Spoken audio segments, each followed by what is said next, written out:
All right. It is day 9 of this 365 days of code. I uh, why do I feel like every time I'm just trying to gather my thoughts, but um I kind of left off at a weird stopping point yesterday. I guess it wasn't weird, but I was like kind of sort of like felt like I was on the brink of figuring out how I needed to do this OAuth for my Twitch bots. But I didn't want to stay up all night. I still ended up going to bed like kind of late just because I still have other things I have to do after I get off stream, obviously. But um, I was able to get up this morning at a normal time, so I had to consider that a win. I made all my Ooh, my eyes are burning. I made all my go live notifications and I got my coffee. Baby boy is really actually getting ready to go to bed, so he's already in the bed. So I feel like I can be productive. Y'all might hear him in the background for a little while because he is not really excited about bedtime, but it's definitely past his bedtime. So today I'm just planning on, at the very least, I am going to work on a little bit of my knowledge of using the curl command because probably the curl command and escaping characters because that was the issue I was running into yesterday. So even though I've used the curl command before quite a few times, it's not something I use all the time.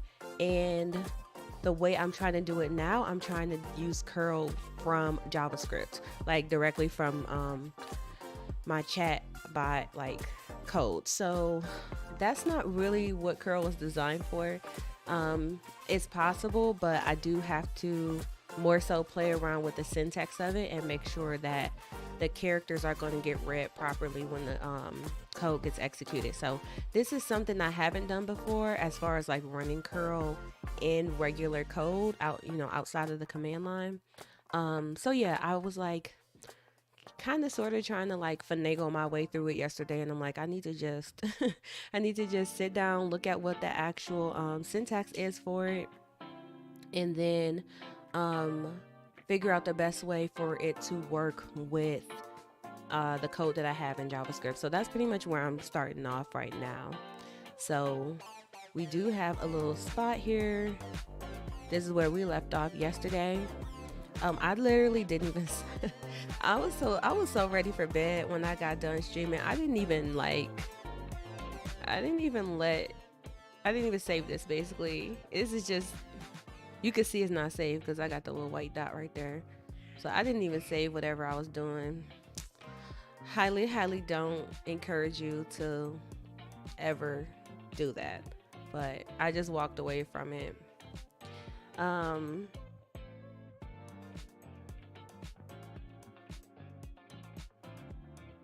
yeah, so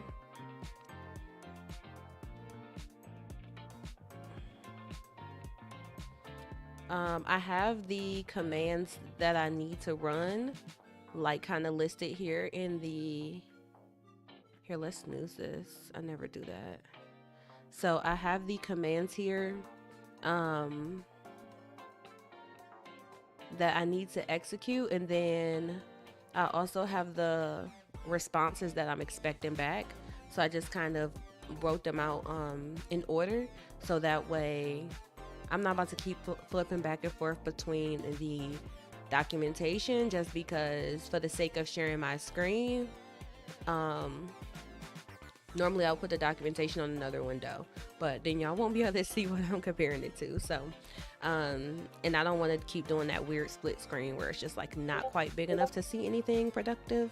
So yeah, I think that was our Discord notification. Yeah. Anywho. So let me see. This is the package right here. It's called Node Lib Curl. Um, it has a good amount of down. Wait, is this like when it was created or what? Has a Oh, that's for today. Wait. Oh, last year it was created. Okay, yeah. So that's probably when it was created. So it did, it was last published a month ago. It has a good amount of activity on the GitHub code base. The only thing was, oh yeah, I couldn't use this because it wasn't installing. And the issue on GitHub has not been addressed. Somebody reported this issue last year, actually. I keep forgetting it's 2024, not 2023. Yeah, so this got reported last year. So I wanted to use this package, but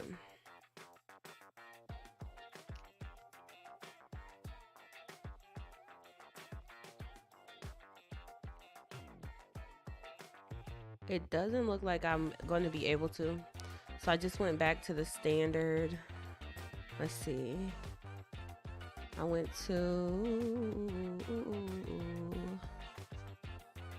do I have another window?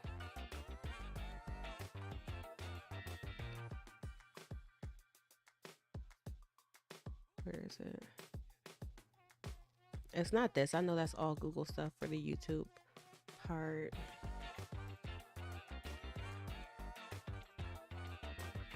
I don't know. I must have. Maybe I minimized it. Let's see. I probably minimized it.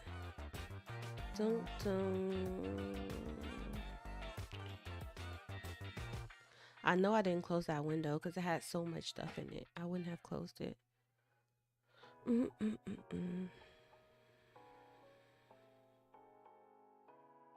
That's not it.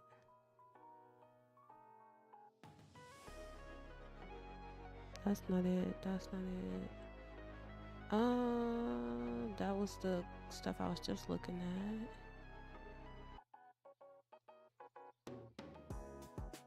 What's in here?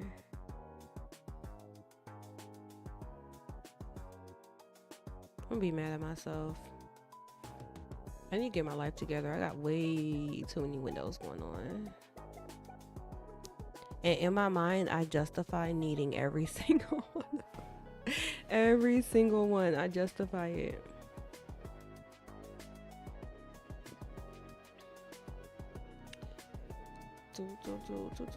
Let me. What's in this window?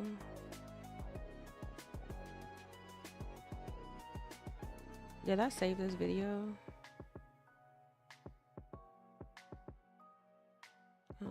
I think I did.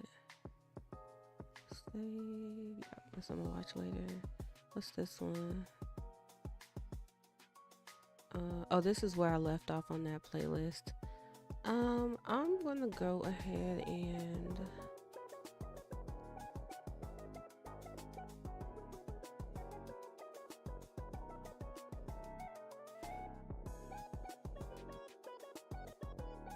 let me bookmark this.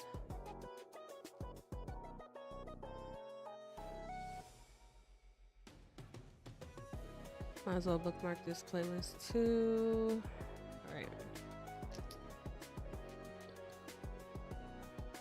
I guess I'm not using that library, so I'll get rid of that for now. I'm keeping all this YouTube stuff. I'm definitely keeping that because I need those.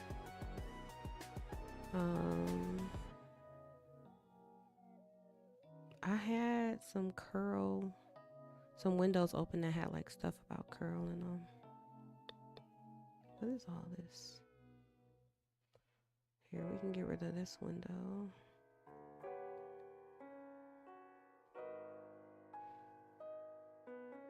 What is this? Download that.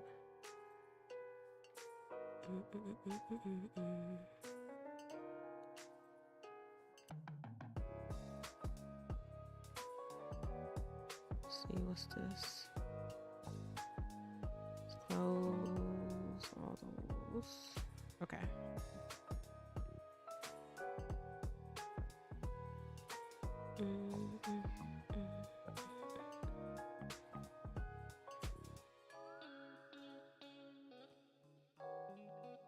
There we go. Come on, you can do it.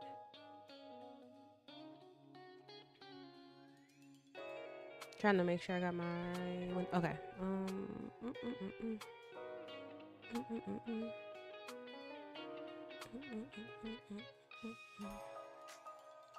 Can go.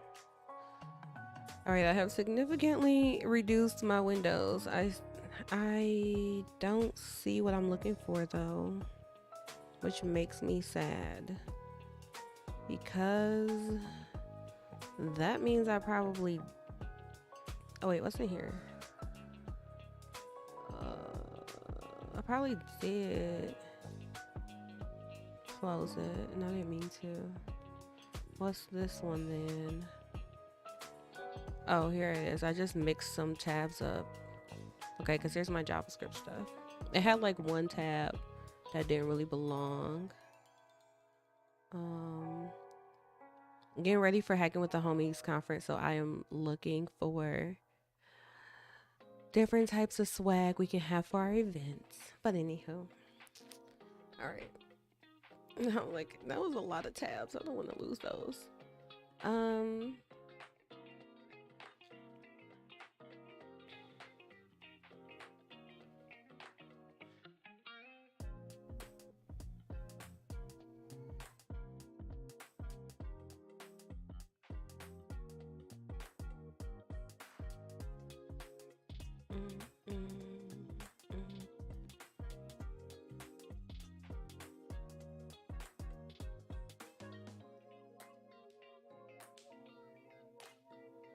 Multi-line strings, interpolation, embedded expressions.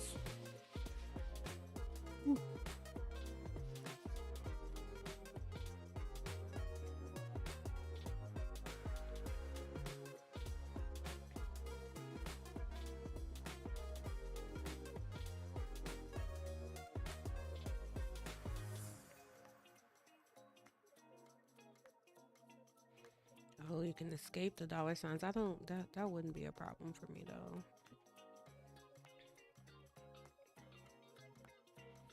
Okay, let's go back to, this is the official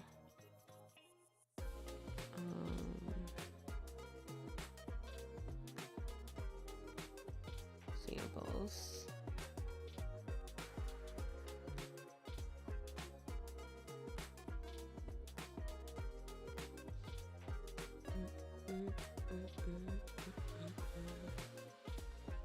It's probably gonna be HTTP.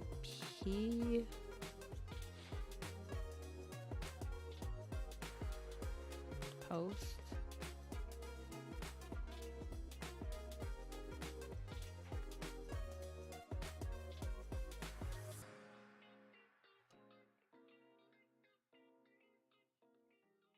That's not really what I'm looking for. Let's go back.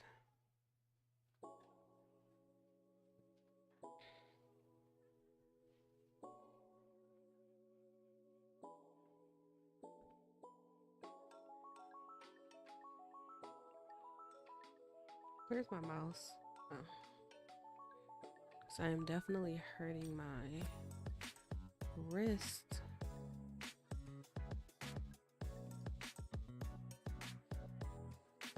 So what's this?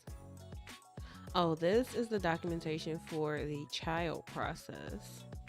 So this is the way that I'm running, that I can run the curl command inside of the JavaScript code.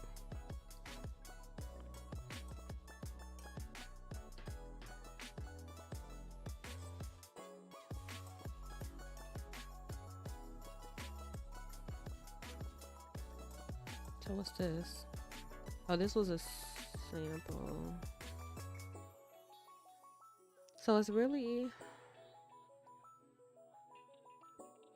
I have exec and then I have the string here.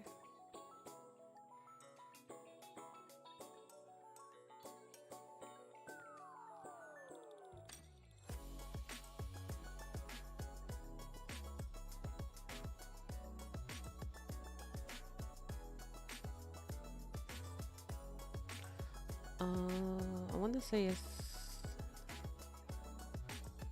Yeah, it's right here. Okay, these are the original curl commands.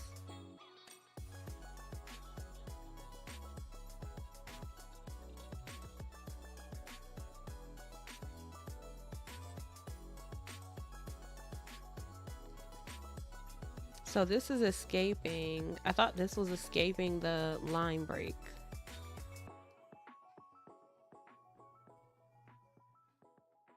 So to do this, I should be able to post there with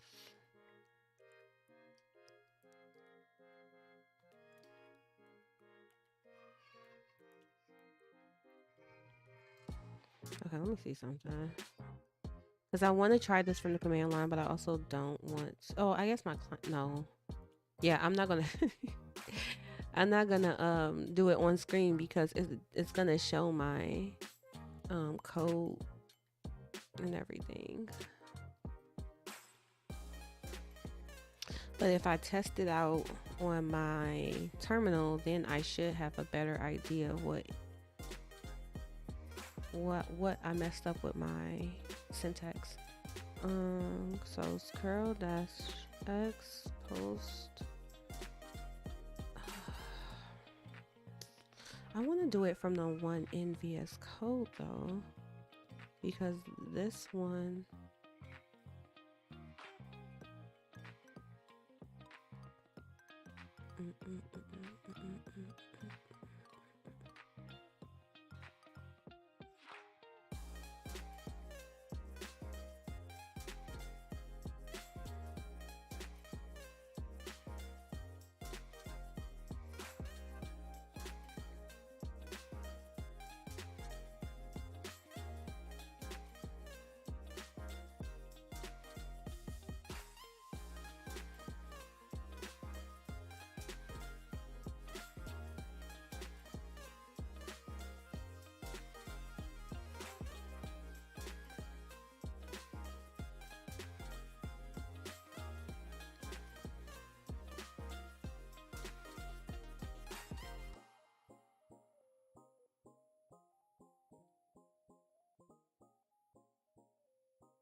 Trying to see how I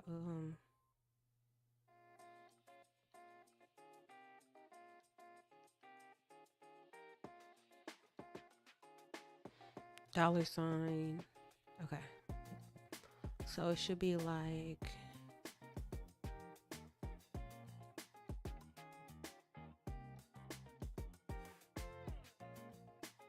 see something.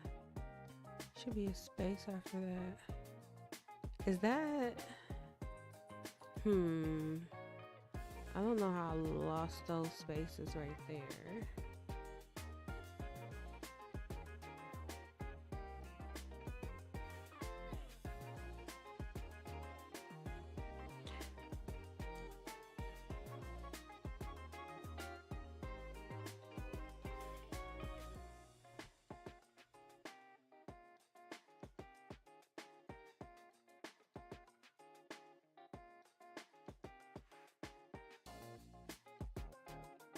So here's what I wanted.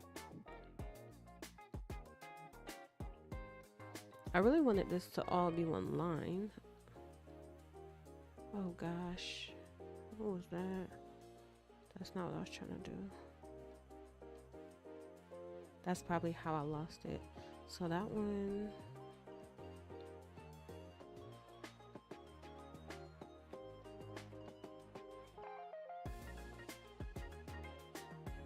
What in the actual? Jeez. That's gonna get on my nerves. Alright. So we got a space there. Pretty sure this is all supposed to be one. And then I put my scopes in here. They're inside those quotes. Then we got these quotes. Then we got the backticks. We got every single type of quote you could possibly want. So I'm just trying to see if I can get a device code. I have just this code here that was from the sample. It'll just at least verify if I have an error or not. Before I was getting errors. Oh. Save, save, save. I don't know why I have a problem with putting autosave on.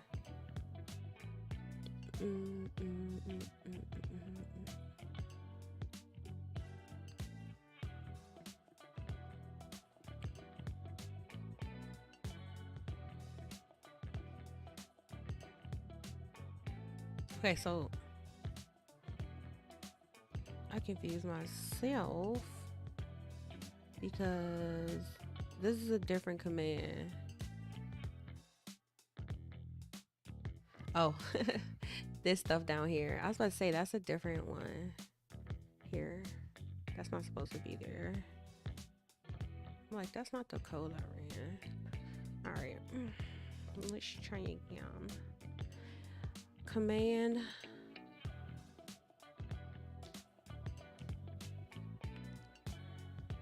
Option form client ID is unknown.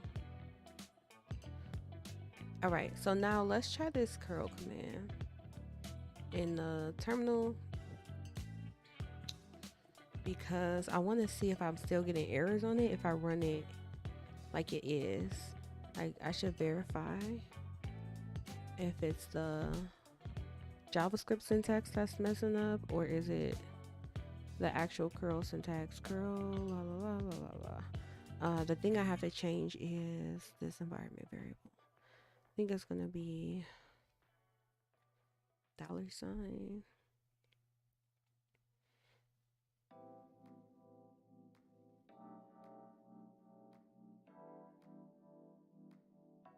Wait.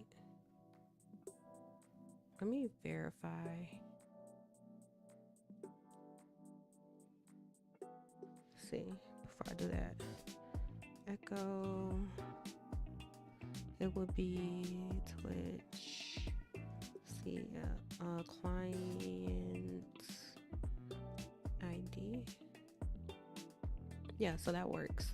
All right. So do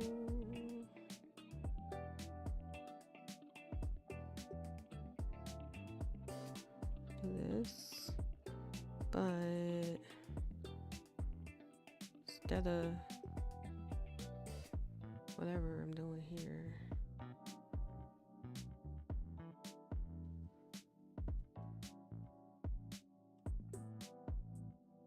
I think that's right.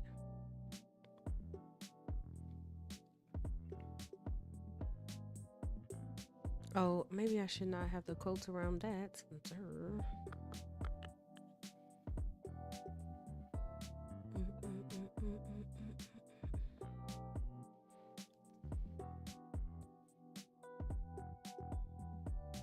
So that it can get picked up as a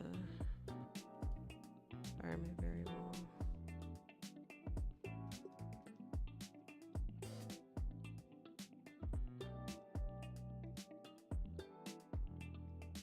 I need to look up the syntax for this one. This dash form.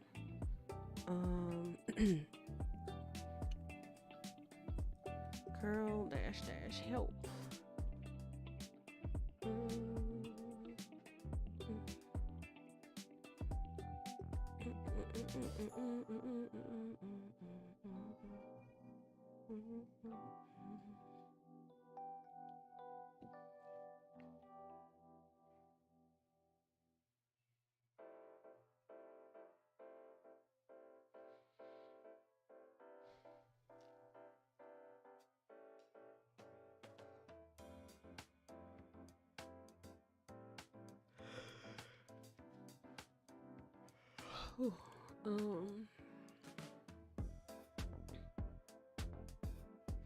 What was the manual one? Curl dash help. I can say all. Curl dash manual.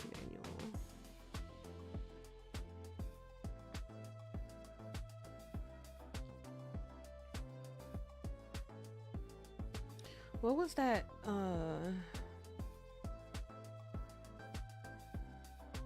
Is it color? Colored curl dash dash hope. Oh, that's not what I wanted to do. I think it's colored though. To curl dash dash manual. That's not working. I have a Z Shell plugin.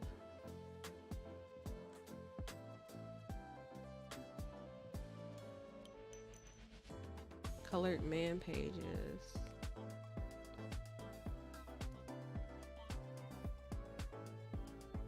I don't want the source code. I don't want the source code. Come on now.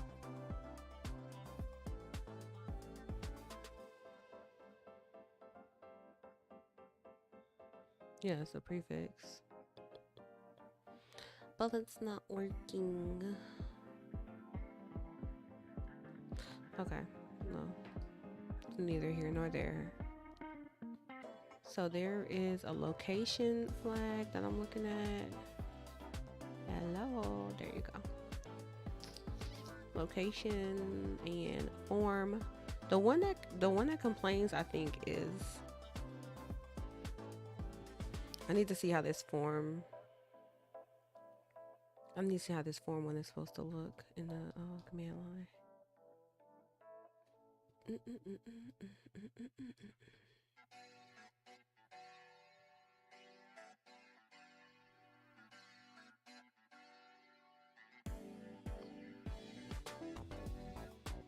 Wow, that's not helpful. I need to increase my scroll back in my freaking terminal. VS Code terminal scroll back.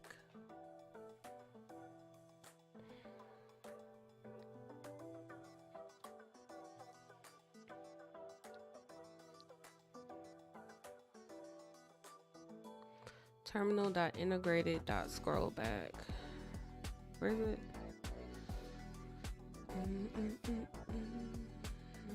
View terminal. That's to open a terminal. Shells managing.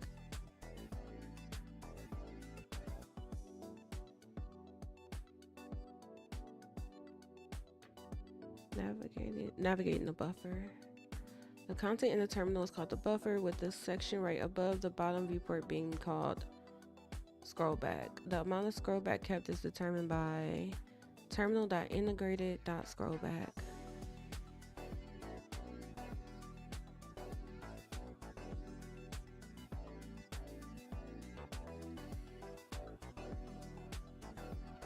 Settings.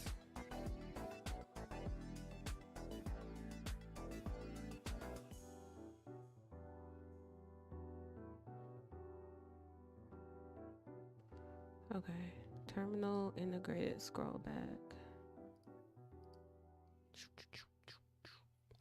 Settings.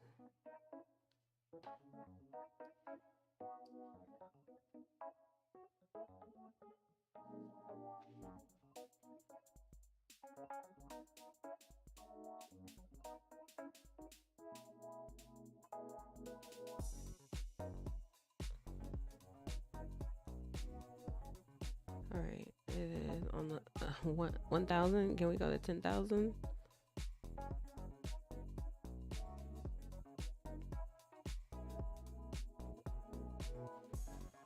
Does it save automatically or what?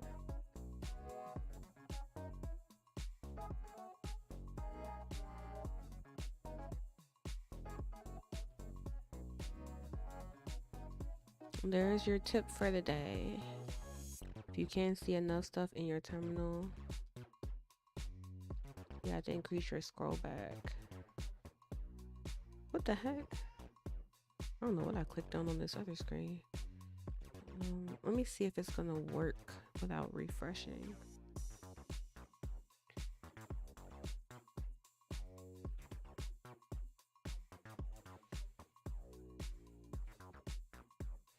I'm gonna try it this way. Dash dash help. Oh, it still doesn't do anything. Oh, so sad. Okay, that also wasn't what I wanted. So let's go curl dash dash manual. Now how much do I get? Do I get all of it?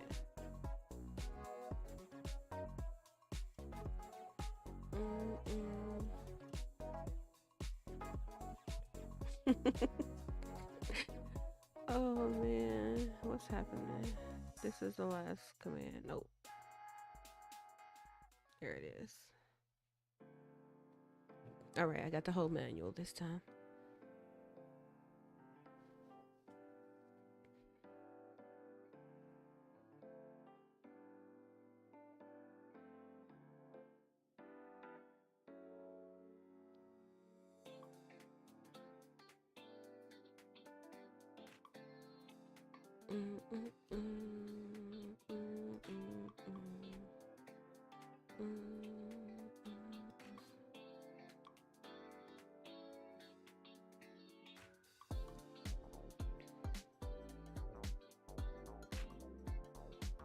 This is a healthy exercise for me. It's like one of those things that I definitely can like flub my way around to get what I need, but really only have like a basic understanding of like the full extent of working with curl.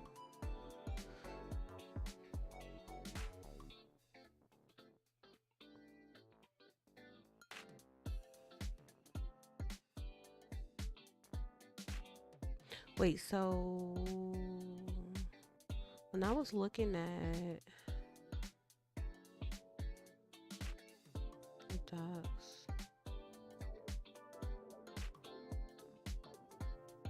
wait, and now what's the examples?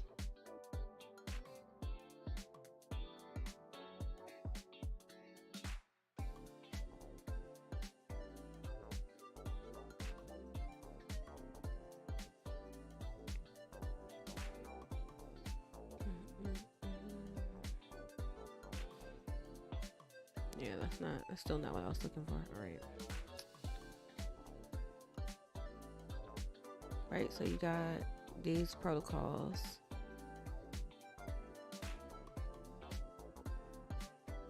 User authentication, HTTP post. As you will see below, the number of features will make your head spin.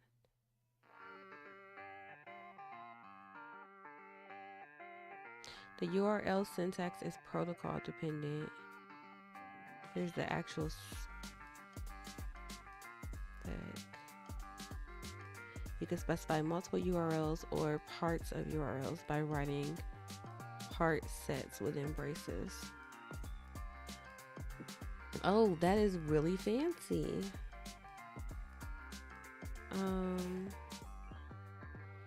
Or you can get sequences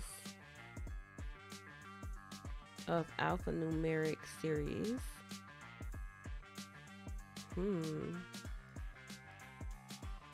This makes me want to write a command line script. I don't know what it would do. I just I just feel like it would be fancy if I did that. You can't nest.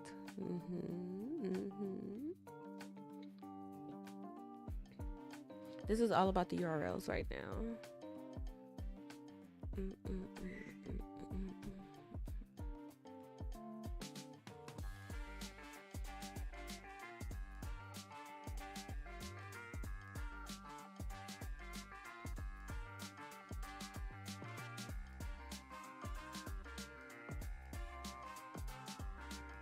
Alright, so output. If not told otherwise, curl writes the received data to standard out. It can be instructed to instead save the data into a local file using -o -output -O. dash dash remote name options.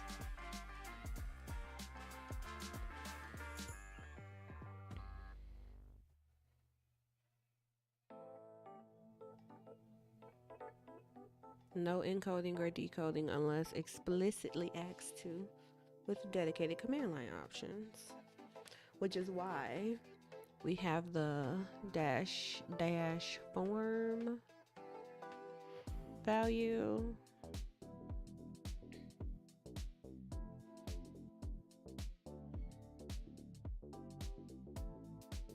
Okay.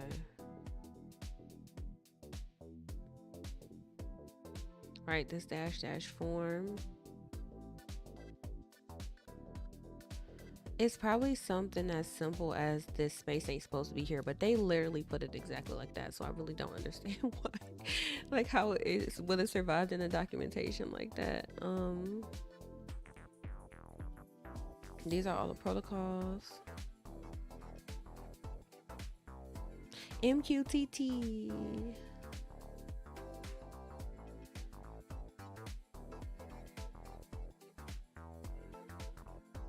That's the IoT protocol. HTTP.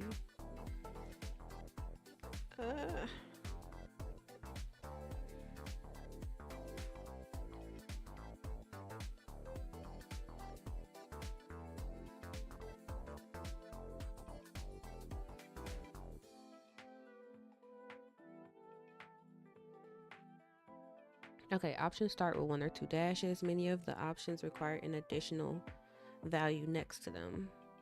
I think it's literally as simple as my I need space right here after my, because that would be normal to me, but I don't want to assume.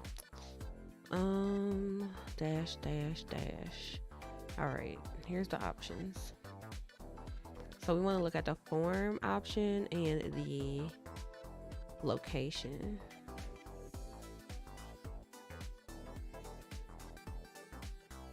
Okay.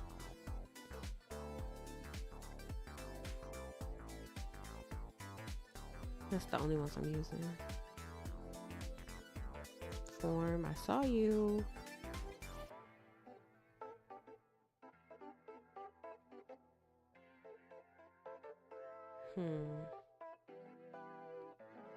So like it did literally just has the name equals to the content. That's it.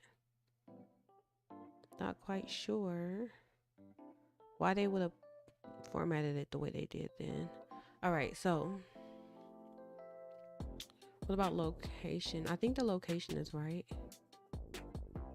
Wait, what a yeah, it's nothing crazy. This is why you need to go and figure out how the syntax is supposed to go, y'all.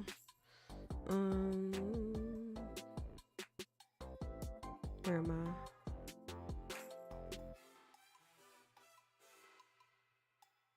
I'm going to keep these in quotes because maybe they have some kind of type of old syntax. I don't understand. I'm keeping this in quotes because it has a space inside of the value, which is what I normally know to be true. Dash dash form space.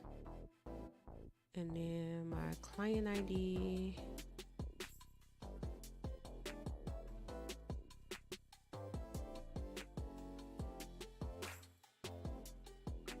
Yeah, that, right? See, that works. Okay, beautiful. See, you gotta minimize the number of unknowns so you can actually isolate the problem. So this is, I don't know what they was writing in there.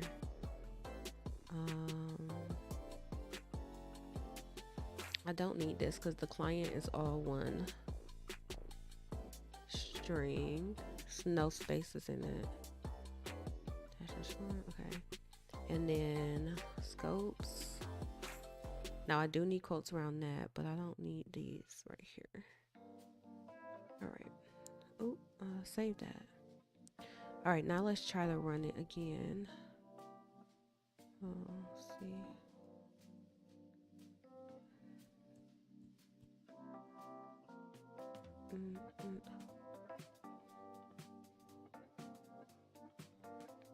Okay, my authentication failed, but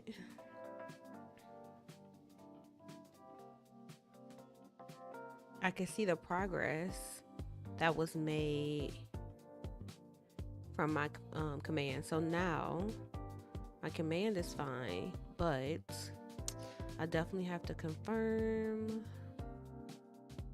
Wait, why did, cause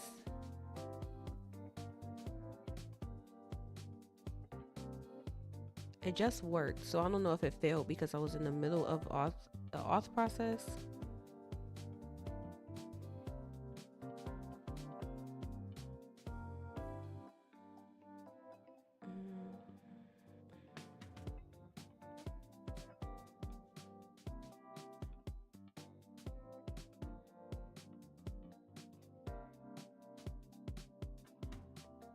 So in the standard output,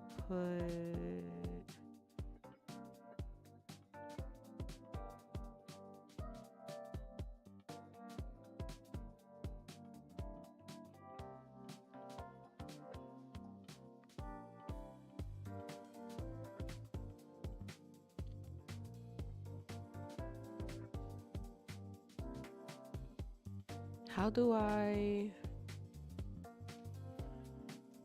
because I'm getting this, I'm getting the feeling that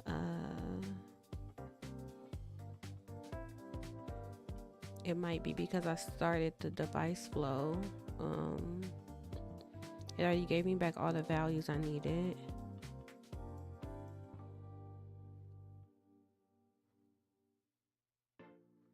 So let's see if I can finish this original flow out. The URI that I need is right here.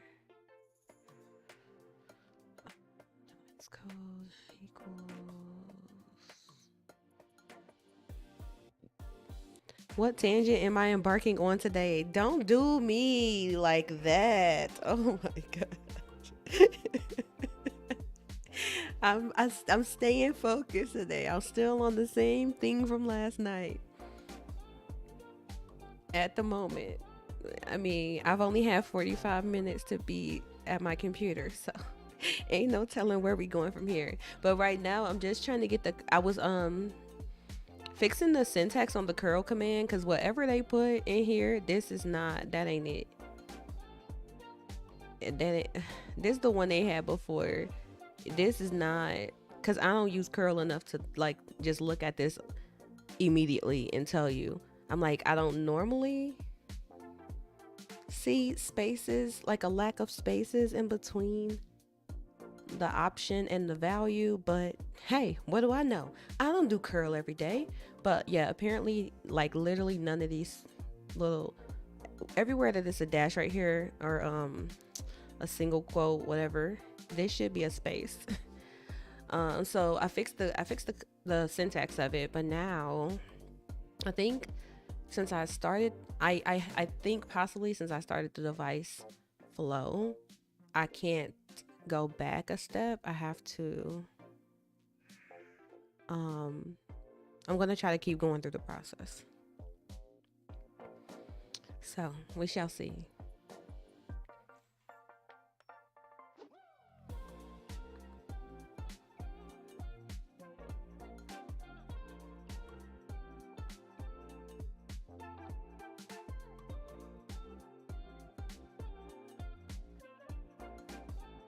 Now, if I get this working, I can't promise that I won't pull out a Raspberry Pi, because I've been itching. I think I posted it on Instagram one day, not that long ago. I have a whole slew of Raspberry Pis, and I don't have all my stuff here. That I need to go get a lot of the rest of my stuff from my mom's house, but I do have a lot of stuff here, and I think I have some of my like some of the small Raspberry Pi boards. I think I have like a couple of those probably. I feel like I saw one recently. So if I can get the device code flow working, then I would love to get the bot just running on the Pi and just leave it be. I think those boards have Wi-Fi on them.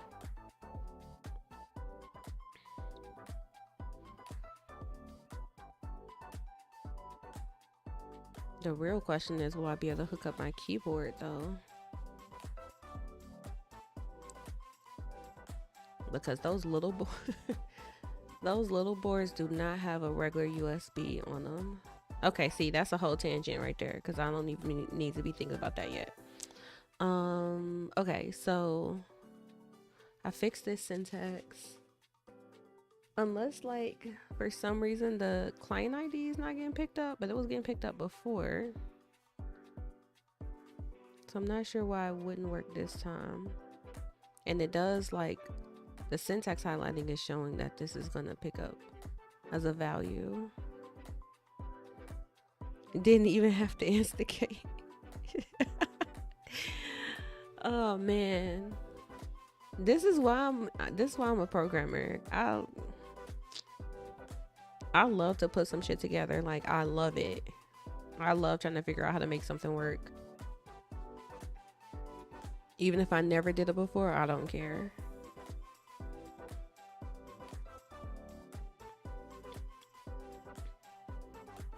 Right, so I keep failing auth. Oh, let's go down here. I'm going off screen because I have a different window that has me signed in.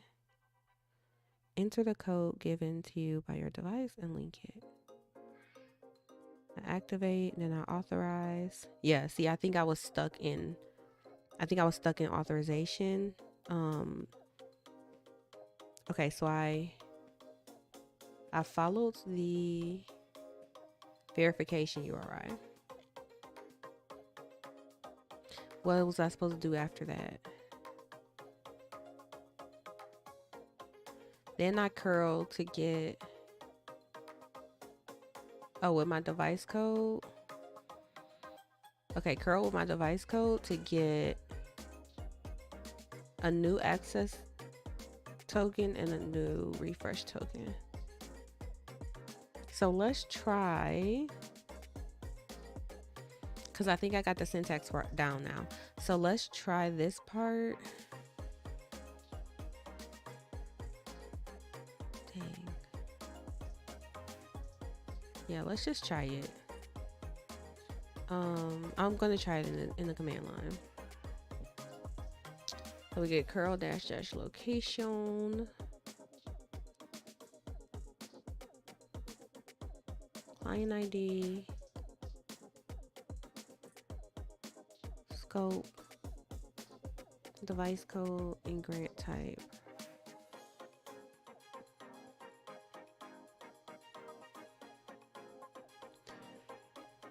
So what are you working on, Preacher?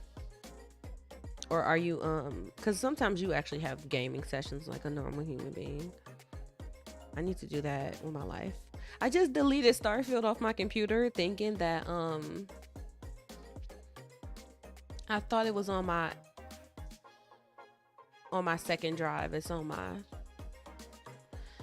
C drive. Or I thought it was on my C drive, but it wasn't. It was on my D drive, so I didn't really solve any problems. I was trying to clear up some space on my main drive. Because I noticed that when I'm getting an error from air server has a hard time spinning up once I'm really low on when I'm really low on disk space. Then the air server won't open, but it gives me like a port error. But I don't think I don't think it's actually the port is being used. It's just there's no space. I don't think it has enough capacity to actually launch. Completing the prompt using a JavaScript library. What's the prompt?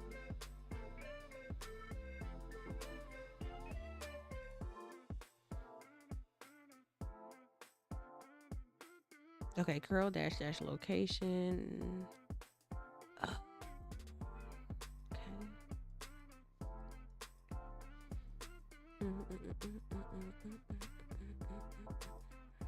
HTTPS ID. Yes, I could copy and paste, but I'm not going to. What is this boy on? Token. And then dash form. See, this doesn't, you see how they did this in every single one? That doesn't go there, y'all.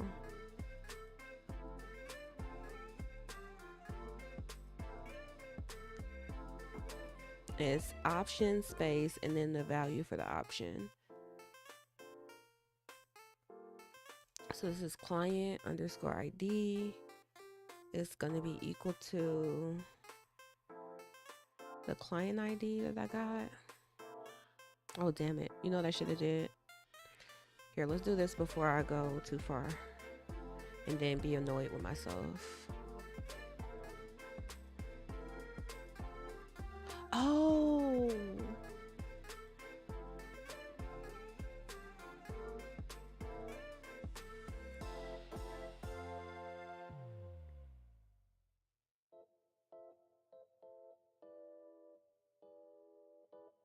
Oh, this is the device code.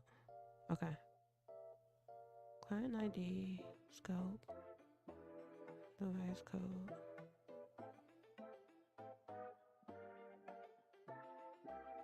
So technically I already did this process, I think, actually.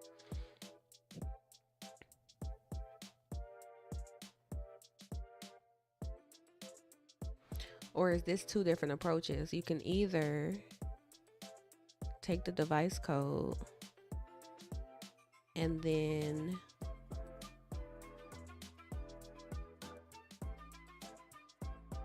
okay, I guess so. No, wait, is that the code that it gave me? Let me see. This is the device code right here. Yeah, these are two different. Okay.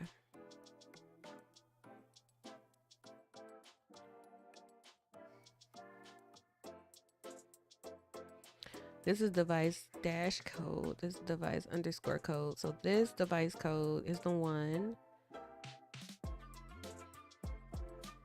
So do I actually need to navigate to the URI or yeah, okay. I have to call. Okay, I have to call this afterwards. All right, got it. That's okay. What is this website? Web domain.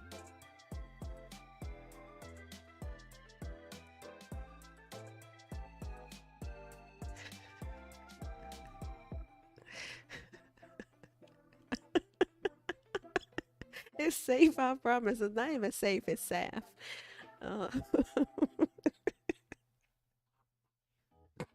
I was literally just about to say, if I didn't trust you, preacher, I would be like, what kind of spam? I don't think you would put spam in the chat. That looks so unsafe. Find ways to remix it with other libraries.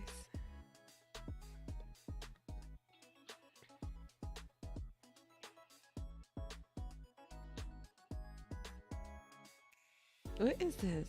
What's happening?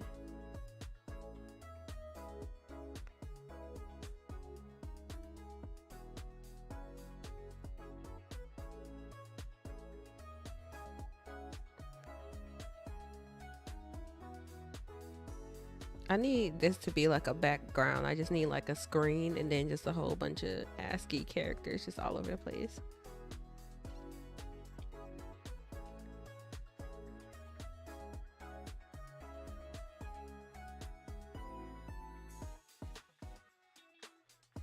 Color waves. I can click on these.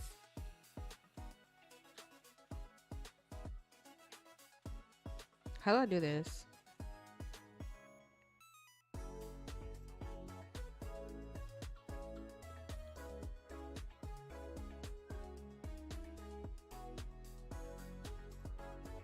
Oh, right here. Oh my God.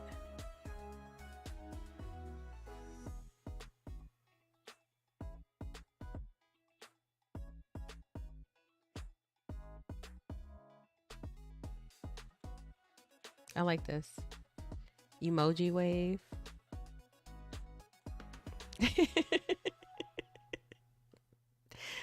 Oh gosh. You know, tacos.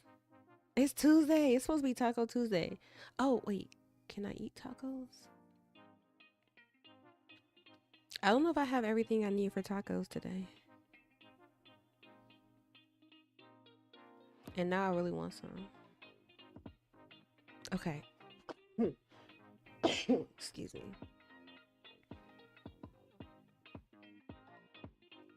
Immediate mode? What does that mean? I don't know what I'm doing.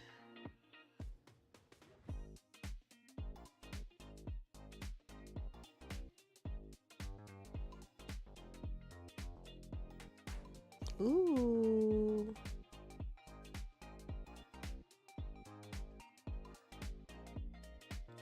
My eyeballs.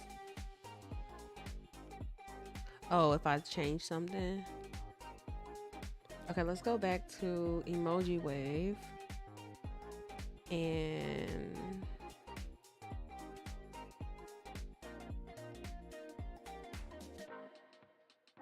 where's my, oh, here we go.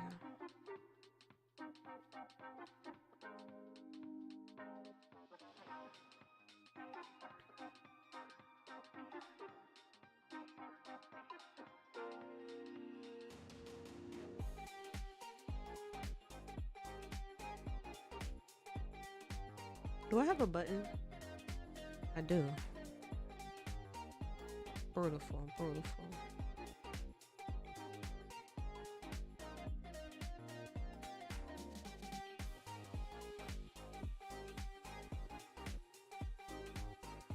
I'm obsessed.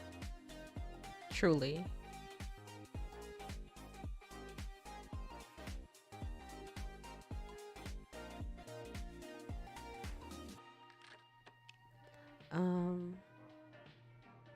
Zeros and E's.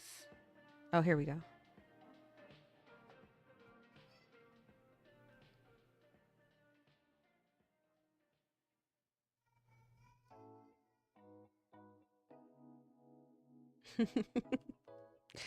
I love this. Okay, this is like the best thing I ever discovered, but this looks really scary. Like this looks like you should not click on it at all.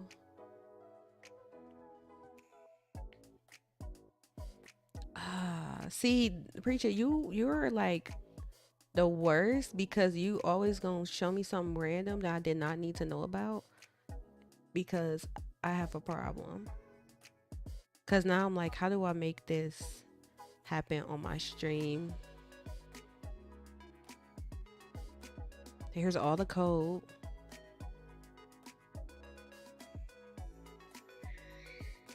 Oh gosh. Thank you. Thank you for yet another thing I didn't need in my life. Okay, wait. So how do I get back to the one that you made? Let me go back. I like this.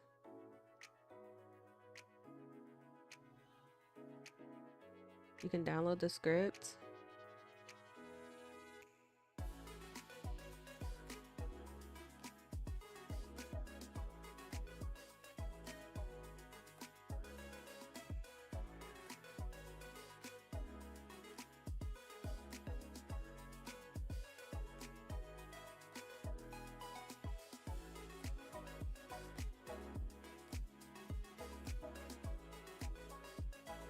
Okay, here's yours. I think.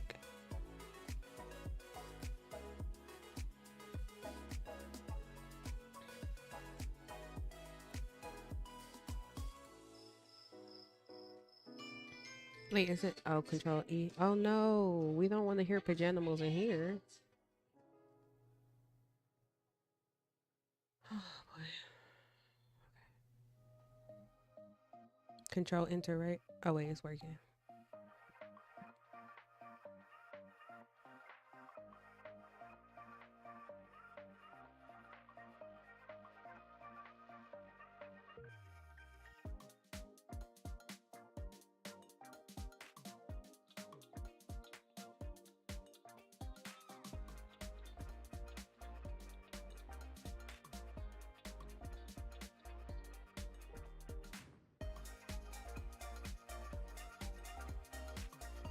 I'm literally obsessed. Okay.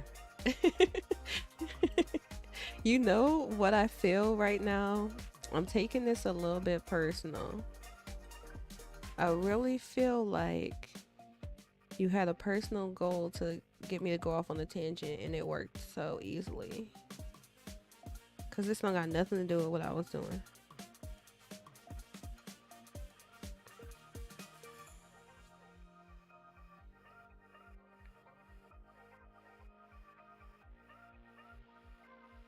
Uh-oh. Camera stuff? Hold on. Oh my God, I love this.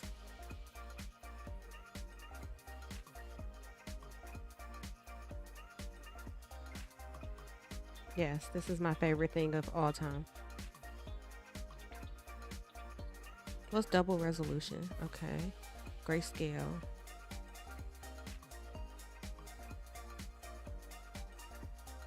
This right here. I need this in my life. Whatever I need to do to make this happen, I have to.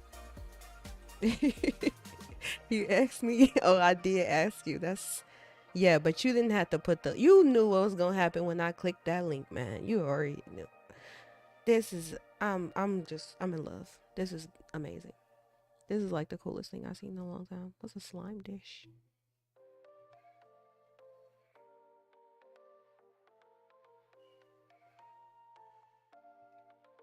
Sand game. Ooh. Okay. It's just so many things to do. Plasma. I like the camera one though. Let's do this. Camera. RGB. How do I make this? How do I make this? How do I make this overlay on my stream? That's what I need to know. Mix it with the chatbot? Absolutely. Positively, without a doubt. 1000%. I don't, it doesn't even have to make sense. Like, it doesn't have to be like a very logical solution, but it will be in the chatbot one way or another. I don't know how, why, but it will happen. I'm about to save this one right here. Copy and put this on the Notion board.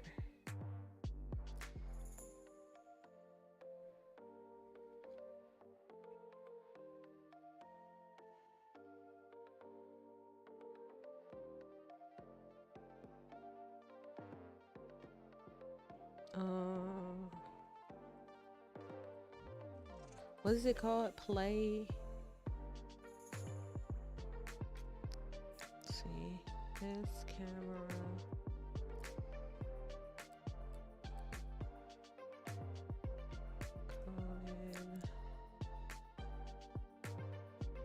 I don't even know how to describe this.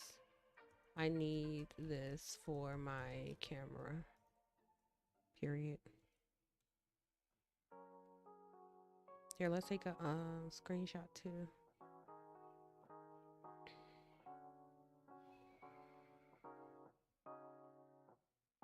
If I get the pie, yeah. If I get the pie, I could put a camera module on there too. Let's do a Command Shift 5. Put it on record.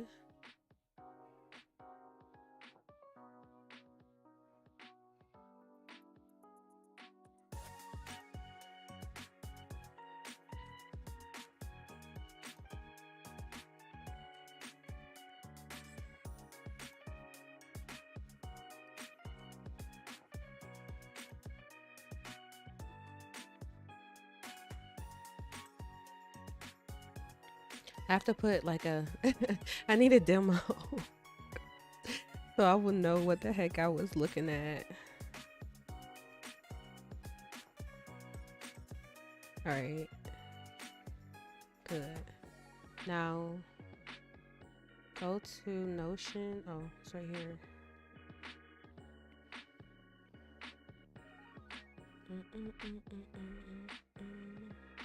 Attach.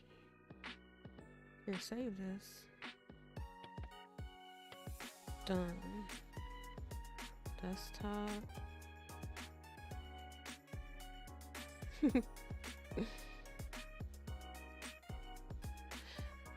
What? How dare you? How dare you?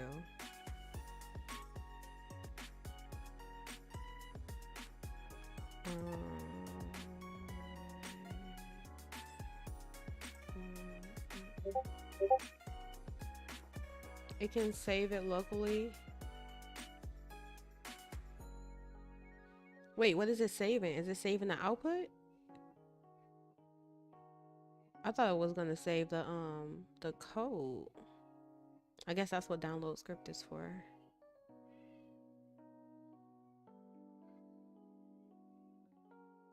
Oh.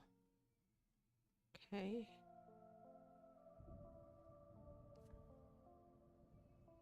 I'm confused.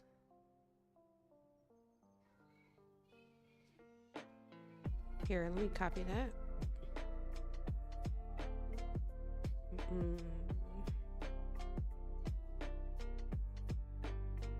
So this one will automatically go there. Oh, this is beautiful, beautiful, beautiful. I needed that in my life, absolutely, positively, without a doubt.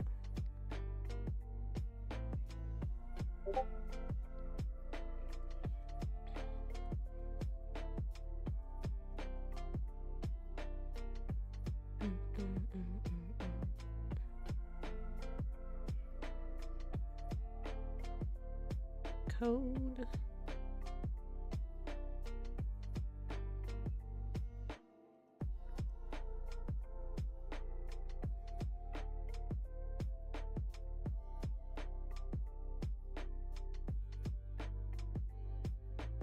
All right. I'm just gonna leave this right over here.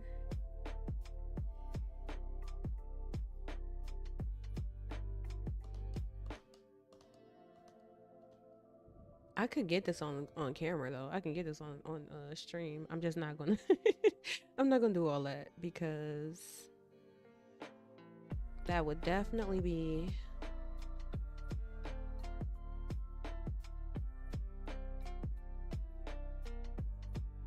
a little more involved than I need to be right now.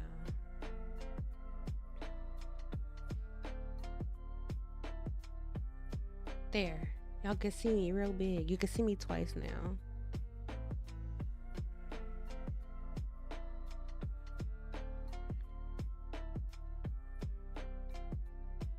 Yep, needed that in my life. Okay. What was I doing? What was I doing? I don't know.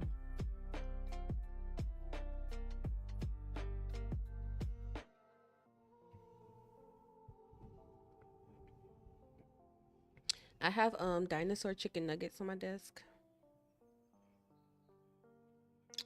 because Justice really doesn't believe in eating food a lot of days. Some days the only thing he will have is milk. So we have like one mostly eaten chicken nugget. Then I have one that's like maybe a fifth eaten. One has a nibble out of it, and this one hasn't been touched.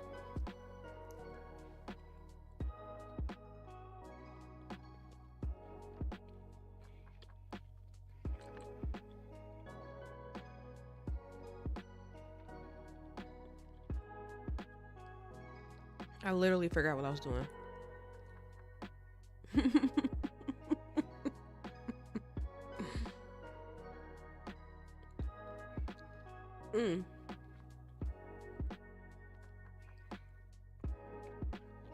I had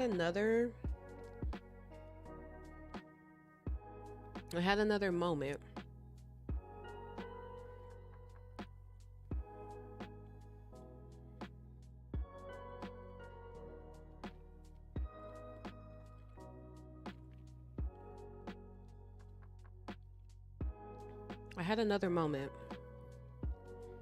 Where I realized, let's get a Twitch token real quick. Well,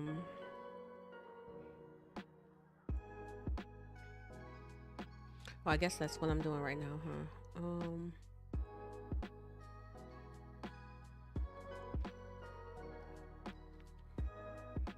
Yeah, let's get. I might mess up the process.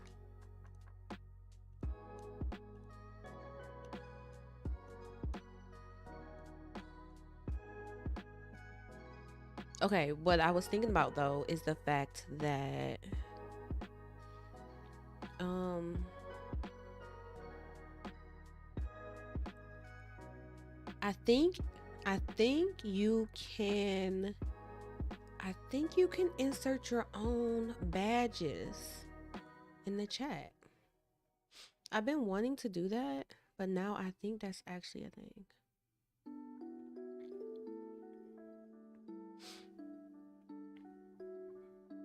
So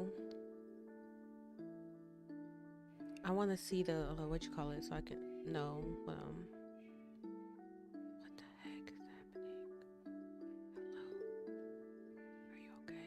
Oh, this is okay. What is? Oh, it's still running over here.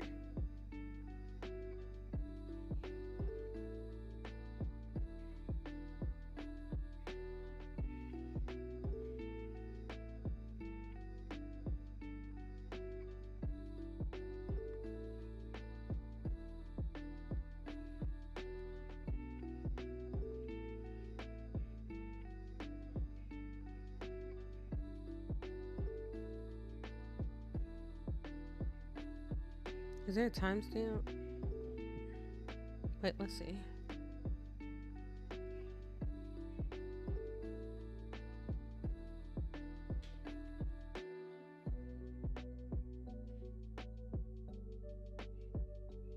It is. Okay.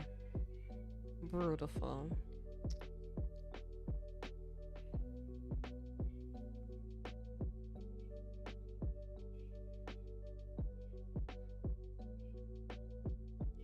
That wasn't the right. I'm like, why didn't it work then? That wasn't the right command. Earlier I was thinking to myself, Twitch is the best and worst way to be productive. Okay, that works. I didn't realize this was still running.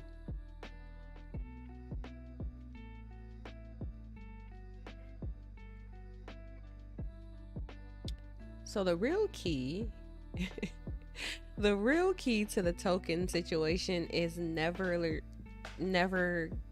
no. It can't be that. I was gonna say never let your client die and then you won't have an issue, but I don't think that's true. I think my token is just probably on the edge of expiring. But anyways, it's running right now. And what I was thinking about, because I would like, so say somebody is a member on the website, I would like to give a badge in the chat. And I thought the badges were going to have to be a part of the text, the regular text. But I kind of remember seeing something about parsing the data from the message.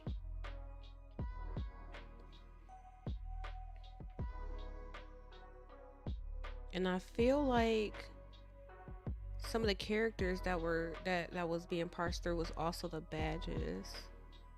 Next steps. Authenticating. Send and receive messages.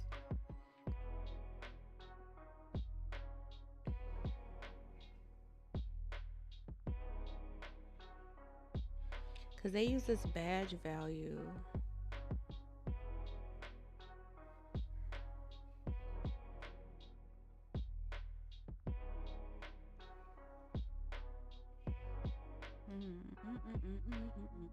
Example chatbot.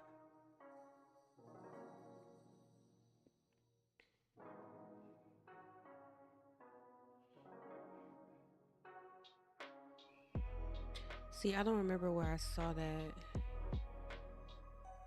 example.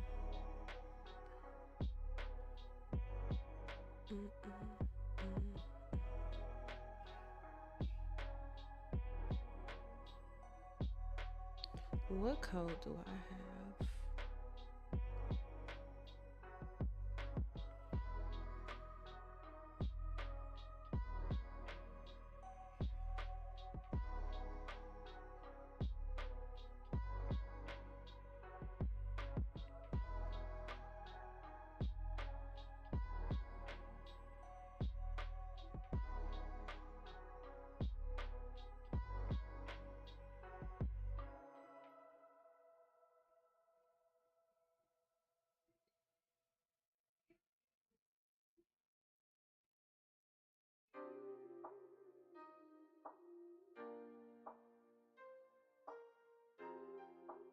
How does my agenda items work? Exclamation mark agenda.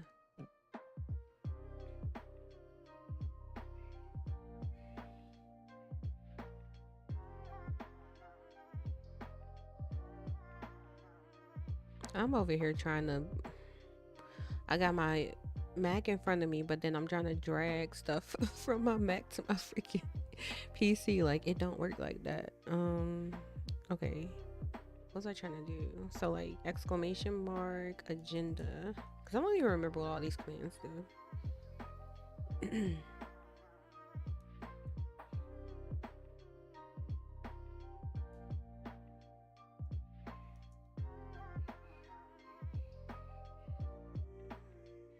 Be, comma, productive. Why am I doing it that way?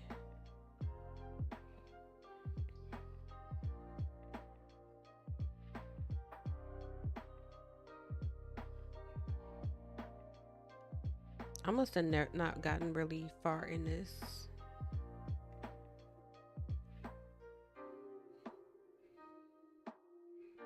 What happens if I just do...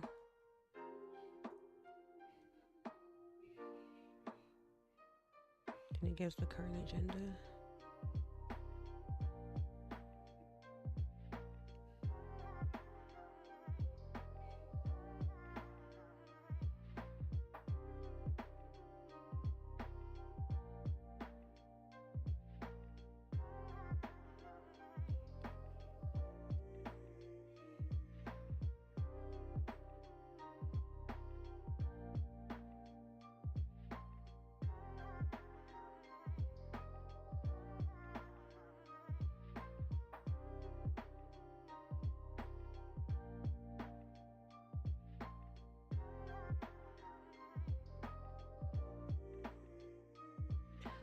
Why am I slicing it?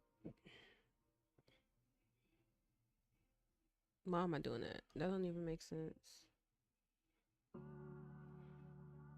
What happened? You belong over here.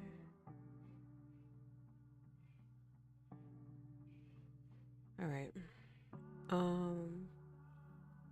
It was definitely somewhere that I saw.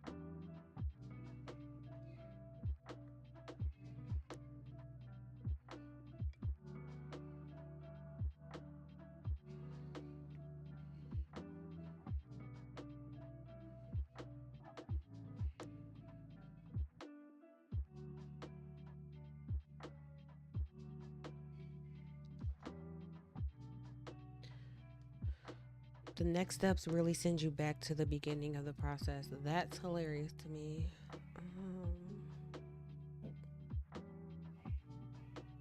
Authenticated.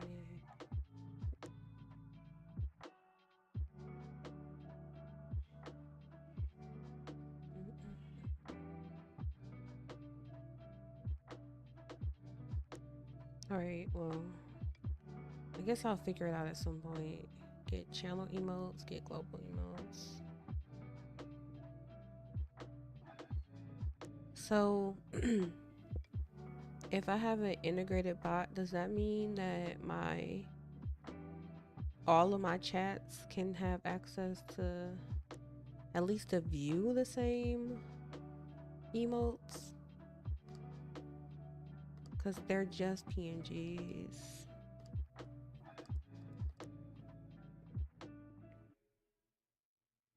Message parser.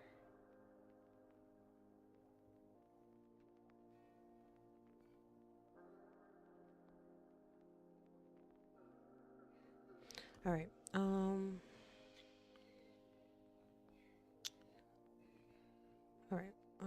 Let's see. So the first command worked.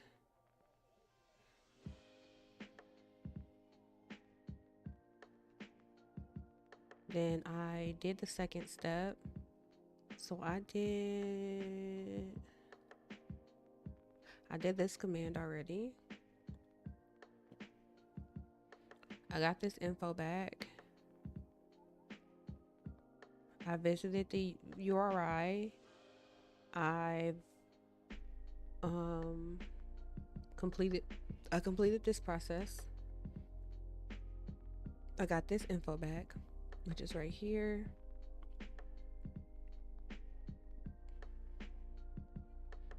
So the next step, I want to set the device code.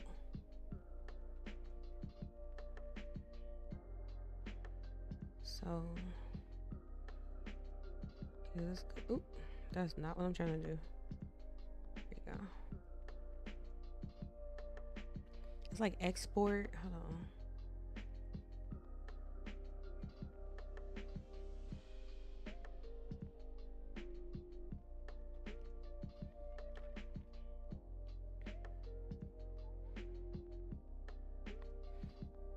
I think it's export. Oh, I can just create the variable.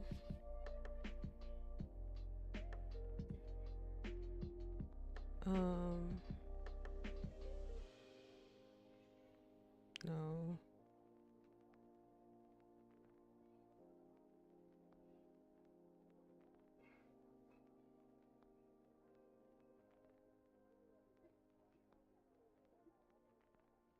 So I can do Twitch device code.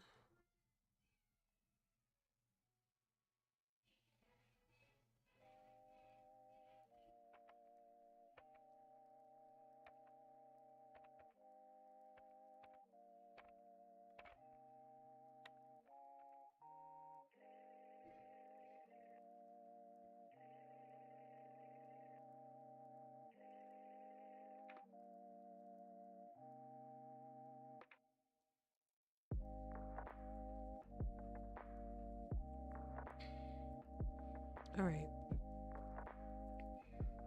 So I already have the client ID, the device code. So we need to curl -- location.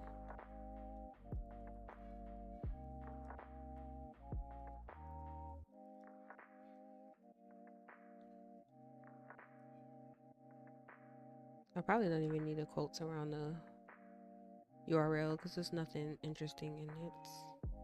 I don't know, maybe the / -- form clients _ID equals Twitch client ID.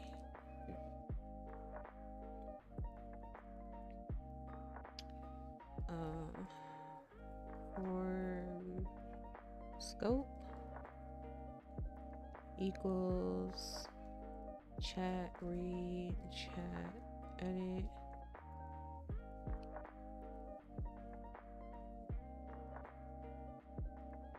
grants. Oops. No, I skipped device code that quick. Let's form, do the device code.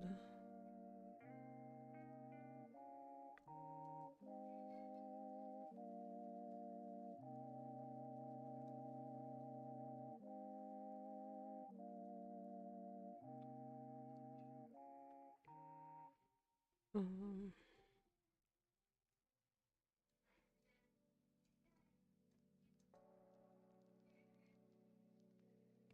Dang it.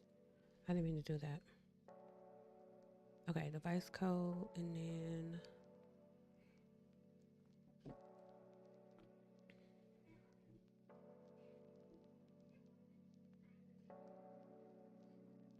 dash form, grant type.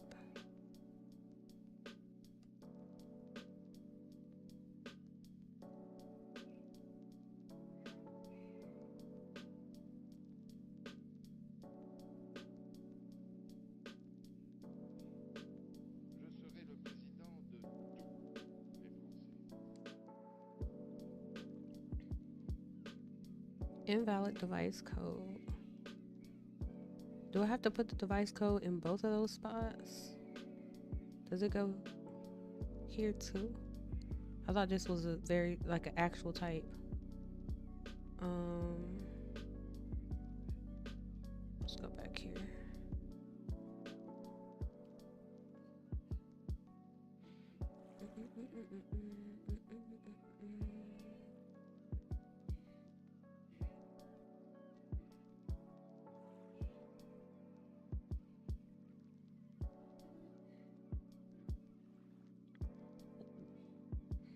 Yeah, the grant type must be set to device underscore code.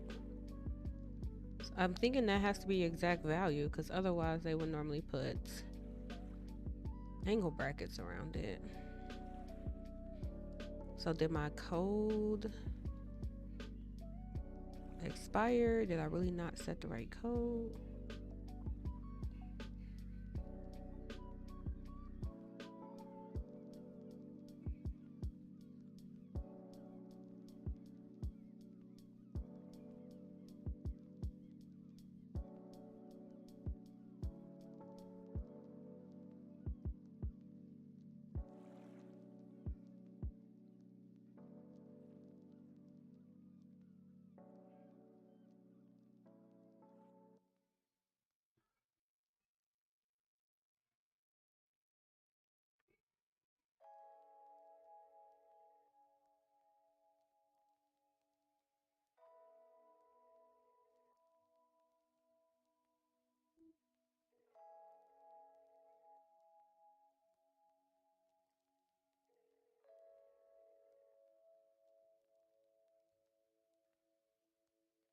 I literally exactly, I copied my device code exactly.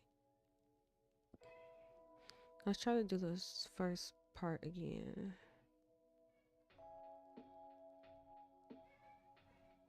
This one.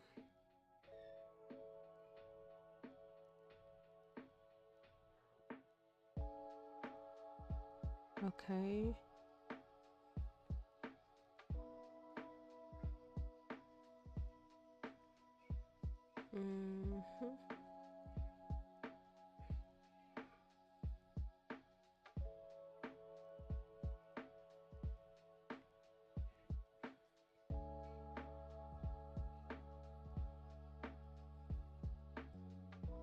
Activate. Authorize. And then here's the new device code. It probably expired.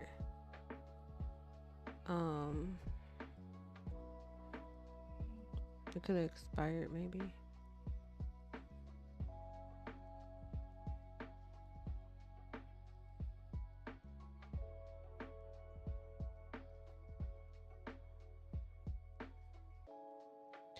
So Twitch, what did I call it? Twitch device code. Set it to this value. And then let's run this again. In which I get all my tokens. And then I just store them.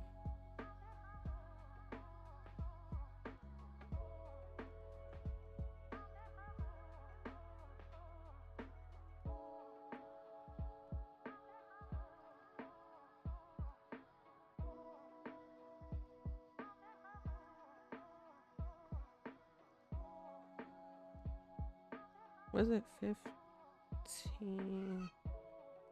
I think that's in seconds, right? No, wait. Is this in seconds or minutes? Seconds, probably.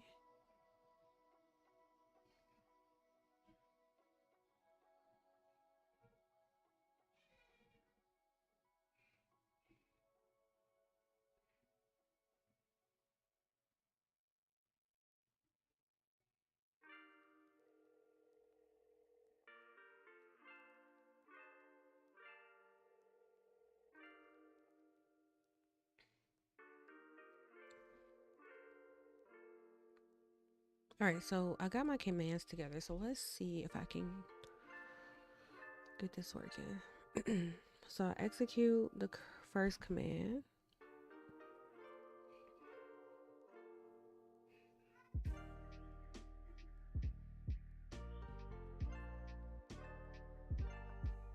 I finished the process, so I feel like I should be able to run this and not get an error this time.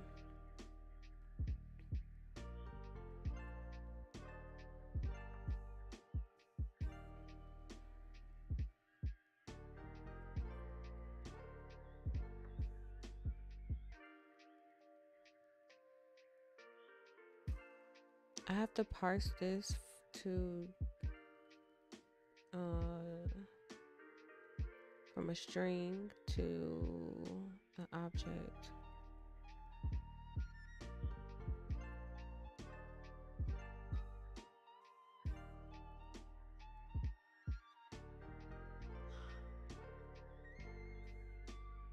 Let's try this. Try to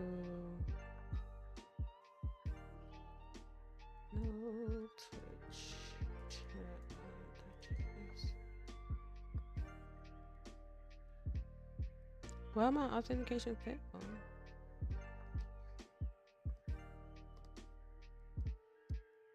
Oh, because I have no. I was gonna say because I have a new access code, but that shouldn't make it fail.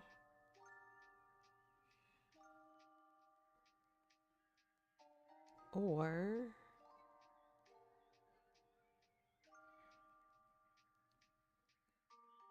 am I just confusing my errors? I got an error either way though. We're catching errors down here.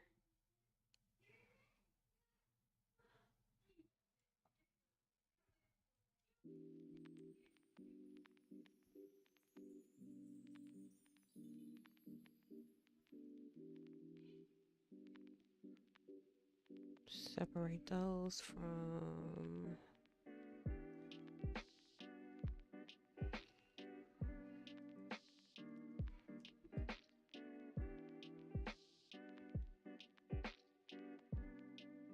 could. Wait, what is this?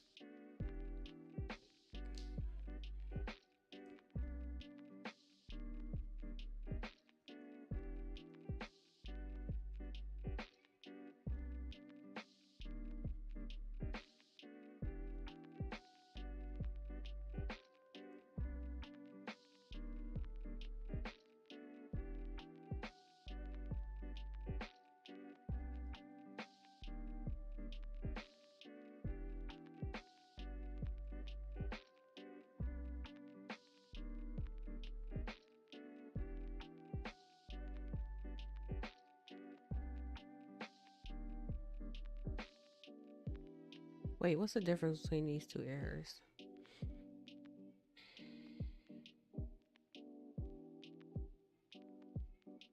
That would be in this documentation. I can't wait to get a new chair.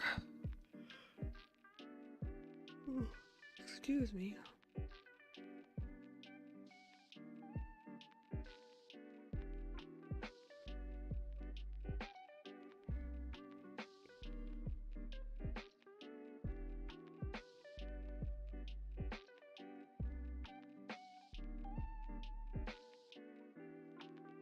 Commands, options, callback. I think I just have a command and a callback. Yeah. My callback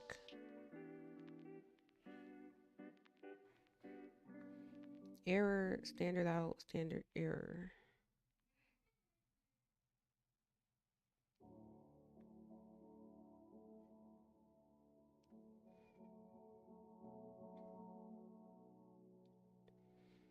Spawns a shell, then executes the command within that shell, buffering any generated output.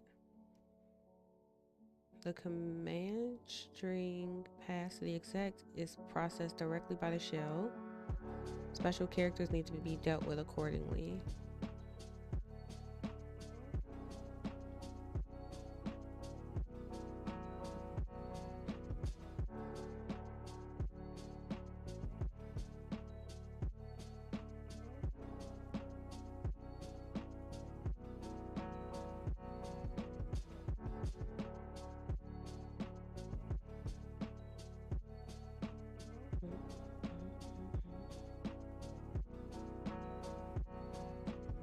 Standard out is a string or buffer.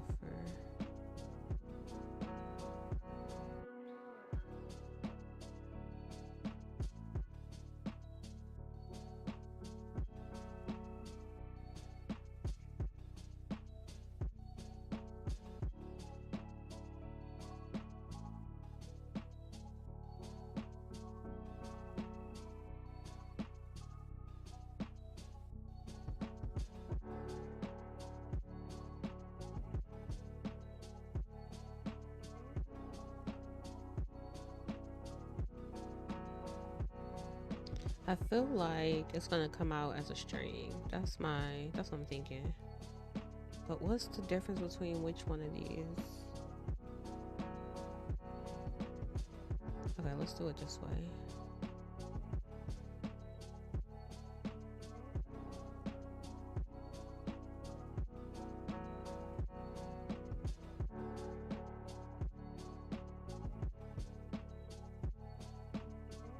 Oh, you know what?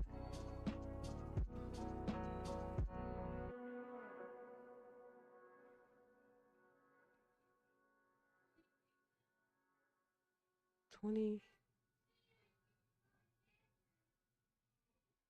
$20.46.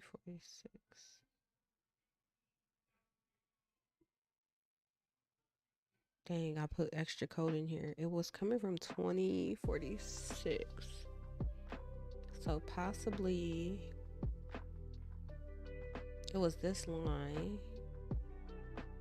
Had to be this line because this line has a capital E error colon. Or was it coming from? Oh, I didn't have anything specified. Okay. This will help. This will help.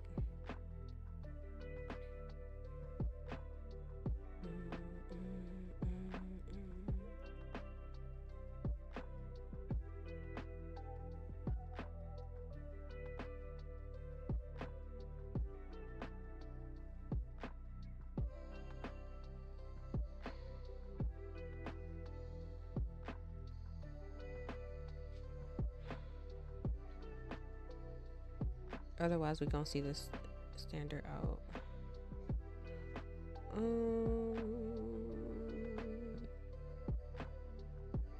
Inches.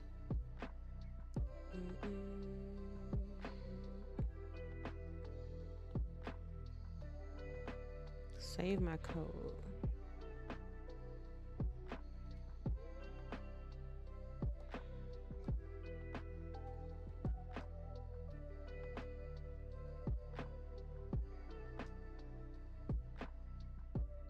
Oh, could not connect to Twitch. Login authentication failed. We still got this one, 2053.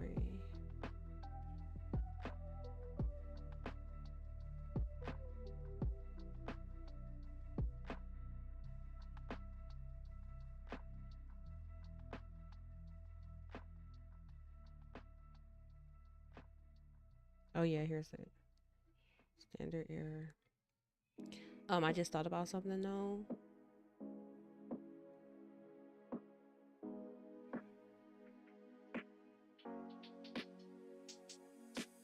It might be trying to connect too soon.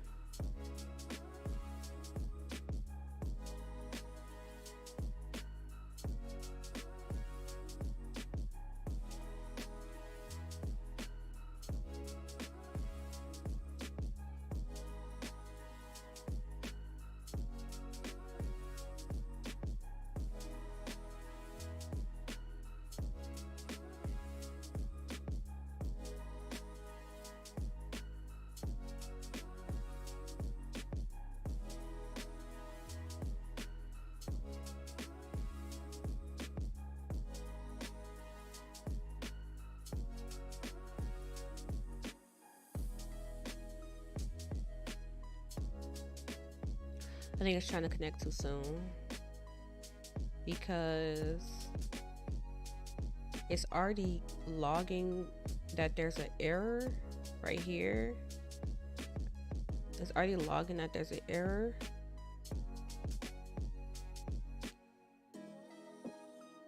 But then it doesn't even show that the curl command finishes until underneath there.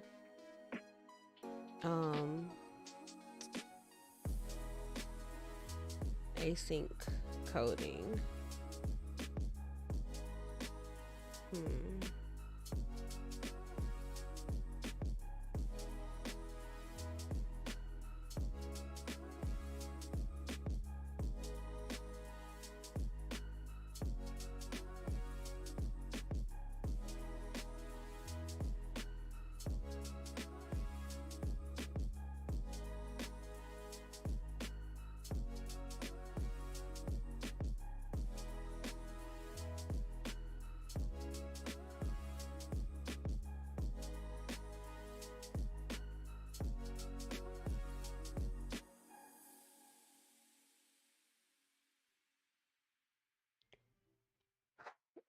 Excuse me.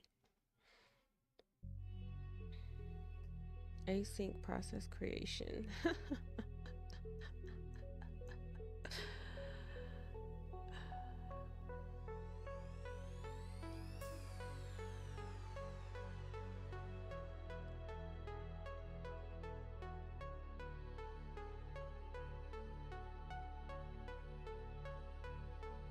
Callback function. But okay, so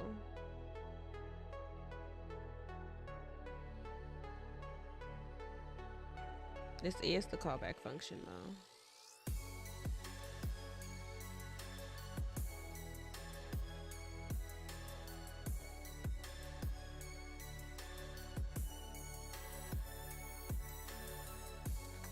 It's invoked when the child process terminates.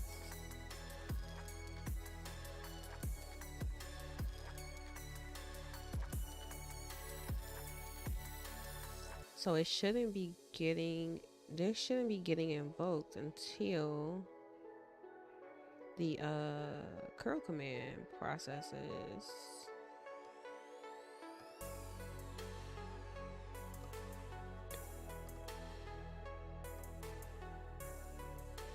And then let me see if, because if I start that process again, yeah, every time I start it, it's just gonna start a new. All right, so it should this should absolutely always run if it's programmed right.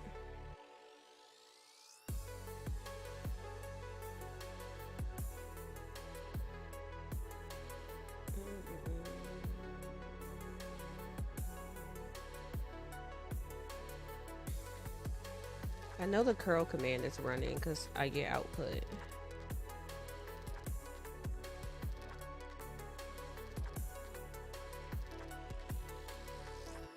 It's not giving me errors on the curl command.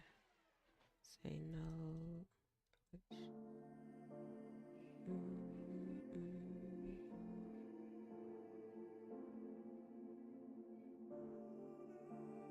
Standard error. This is.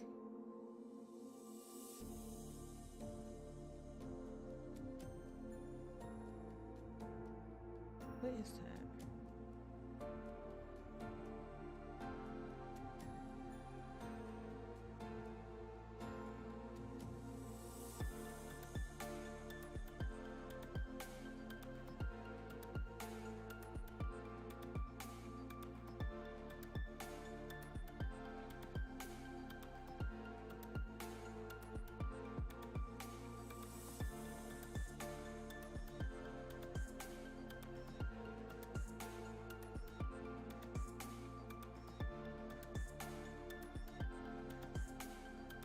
If a callback function is provided, it is called with the arguments error, out, and error.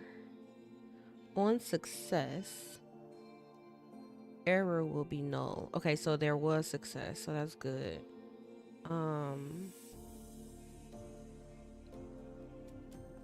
It might just be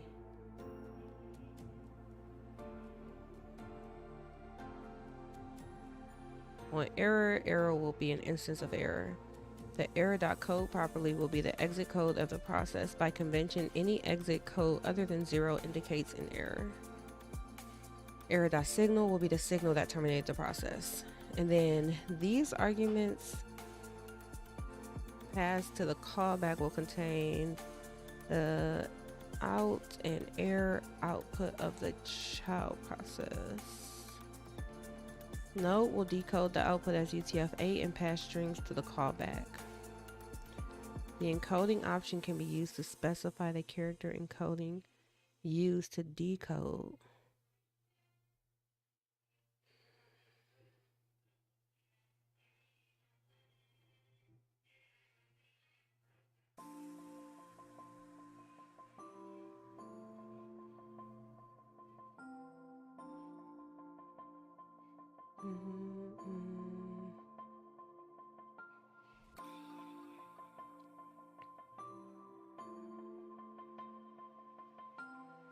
If encoding is buffer or an unrecognized character encoding, buffer objects will be passed.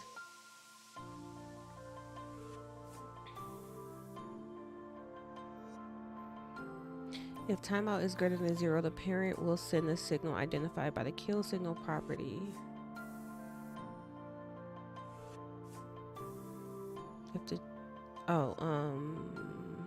If the child runs longer than timeout. Unlike exec 3, it does not replace the existing process and uses a shell to execute the command. If this method is invoked as its promisified version, it returns a promise for an object. The way I keep killing my tablet is hilarious. Where's my charger? Well, he should really be going to sleep.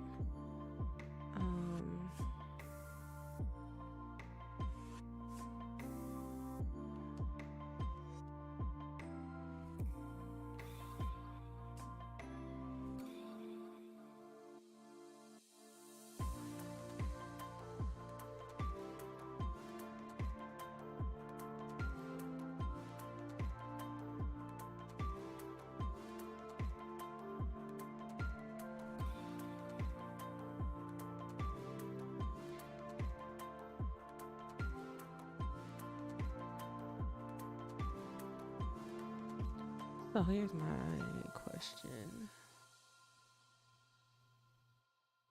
Why?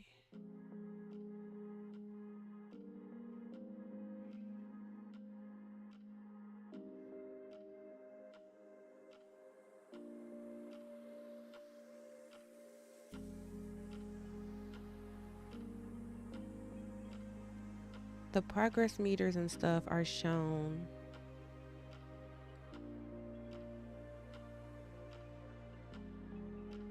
through here. So here's what I want to try.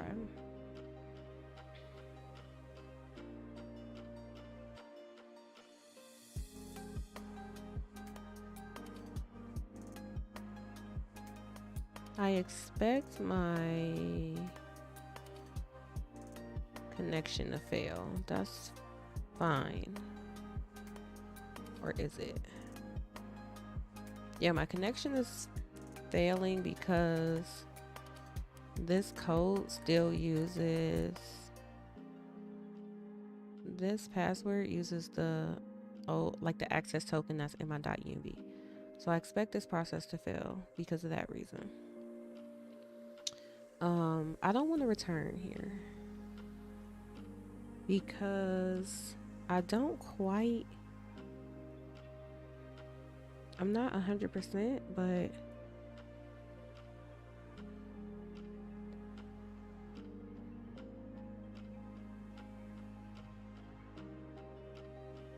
from what I'm reading, it's like this value, both of these values are supposed to get populated either way.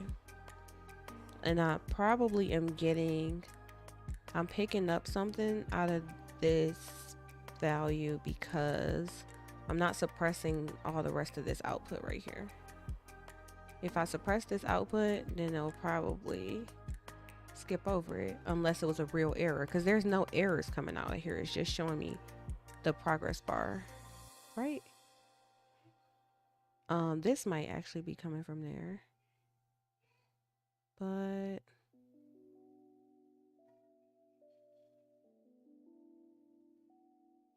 I would like to verify a little bit more, and I want to see if anything is getting set here as well. So now let's do this. All right. See, look, I am getting these values. See? So it's working.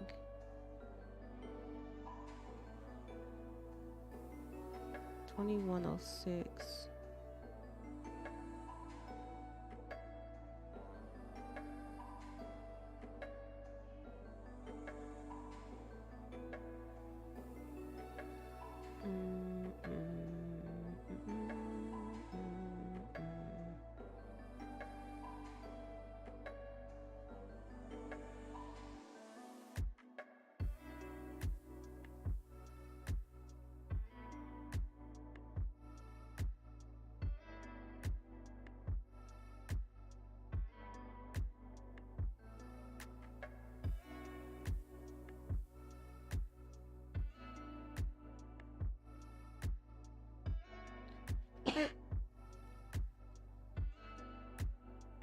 And that seems to be, excuse me, seems to be automatically being able to show it as a object. So right here.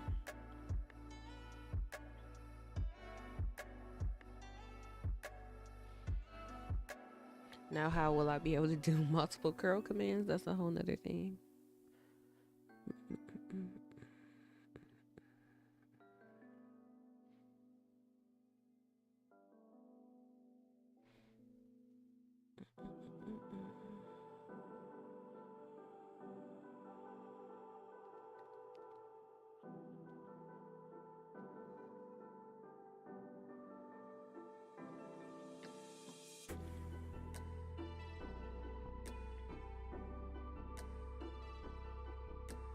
So then Axios is still an alternative, right?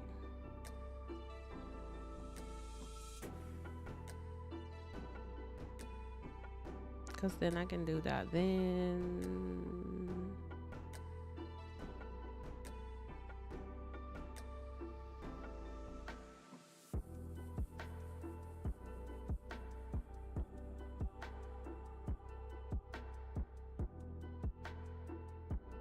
I think I have Axios open though.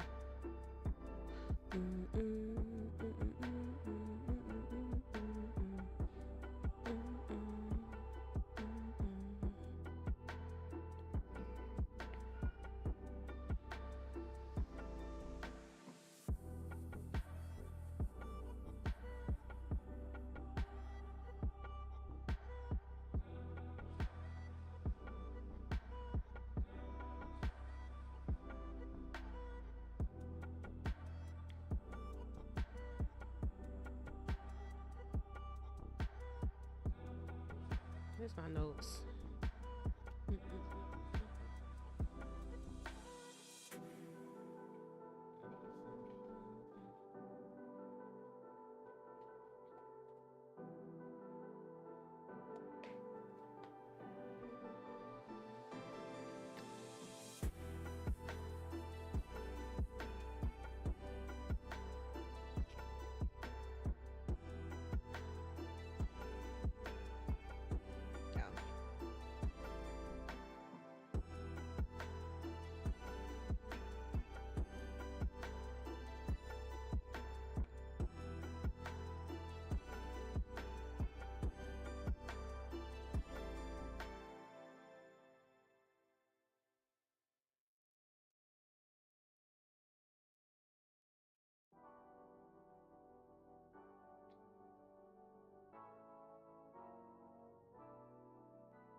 next thing.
How's it going?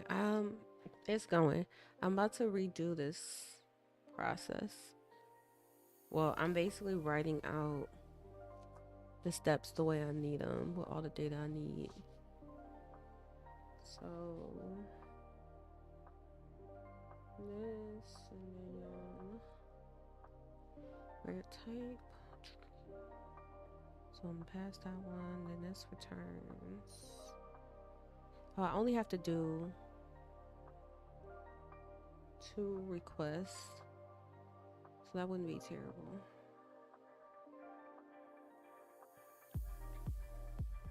Basically, I saw that I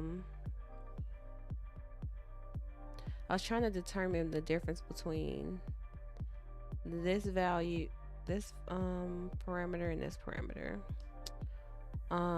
This error only happens if it couldn't process the command properly. Otherwise, both of these are going to be populated automatically. So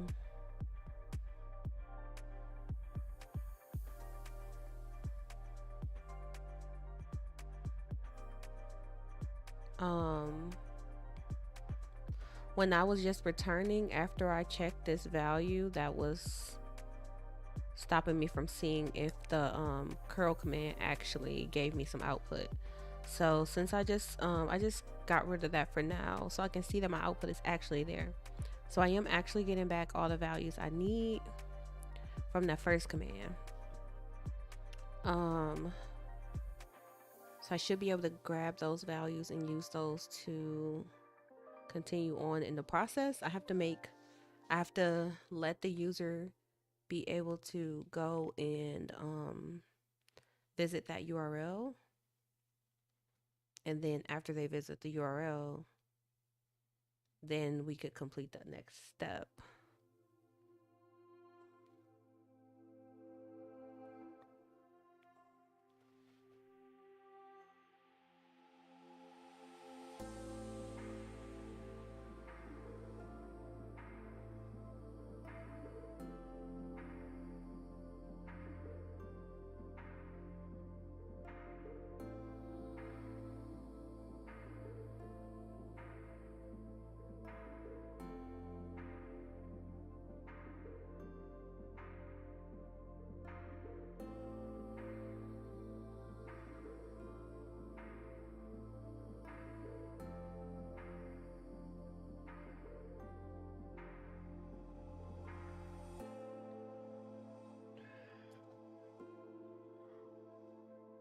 Okay, so after you hit the token URL,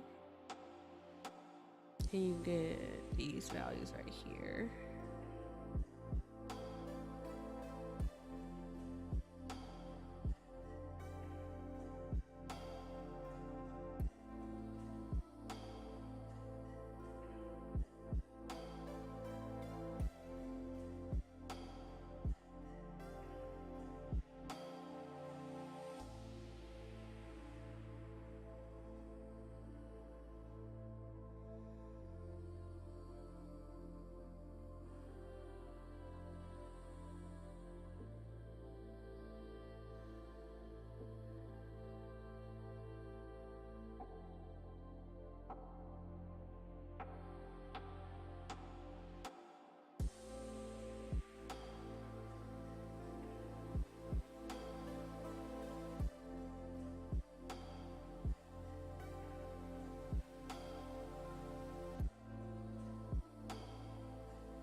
Okay, all right, I wrote all my steps down and then store the tokens.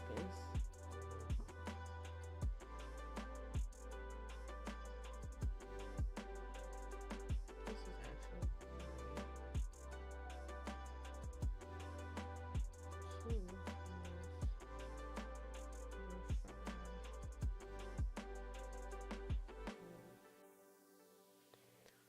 this makes me curious about how they did the CLI, because this is basically the same thing as the Twitch CLI,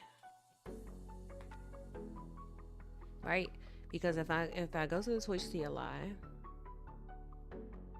the only difference is I will already have my client ID and client secret as a configuration in the Twitch CLI, but then when I ask for a token, it uses my client ID and my client secret, and then it doesn't even show me the URL. It automatically redirects to the URL, and then once that window pops up, I verify it, then I can go back into the terminal and see that the rest of the process completed for me. So that's basically the same thing I'm trying to do. So I wonder,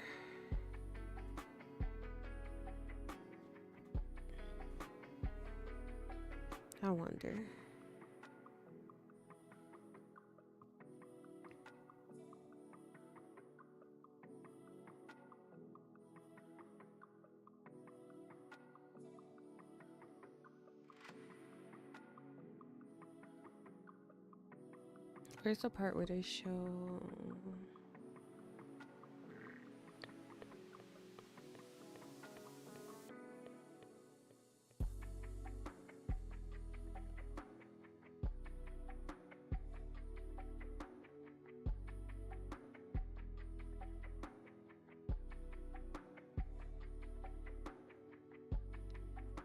we go.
I feel like I'm going the quote unquote difficult route because I could Google a lot more of this stuff, but I don't want to.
Right, so see, they have a redirect URL, authorized URL, the scopes, the secret, and the ID.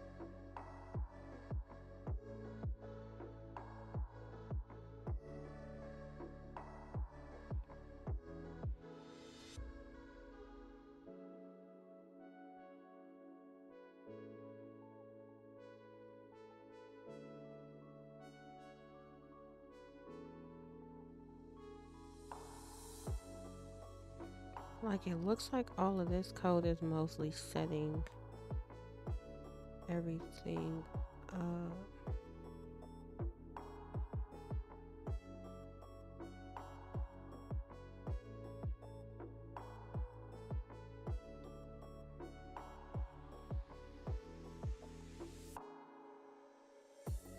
Login command run. So here's what I have a question about.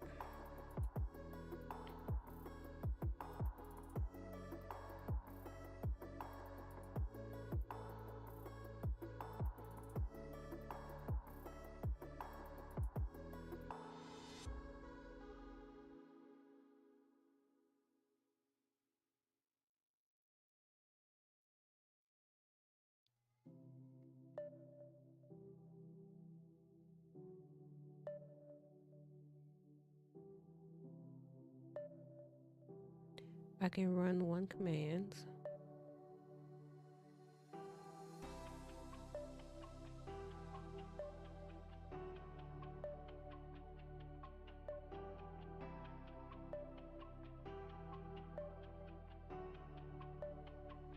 Why does it tell me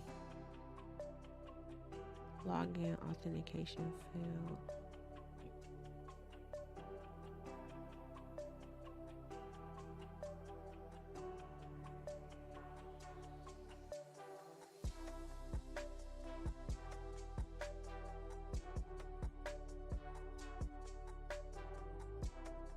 I know what this is telling me.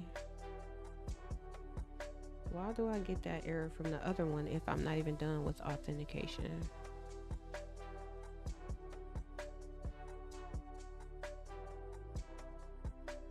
Yeah, okay. That first, right? So then if I undo this, that was coming from there. That wasn't even coming from that part.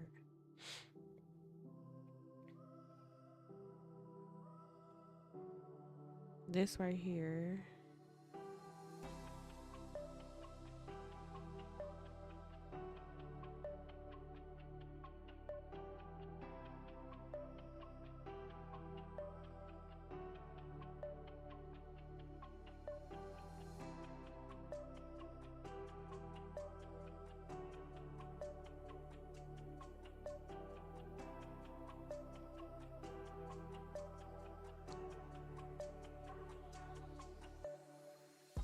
There isn't even a 2131.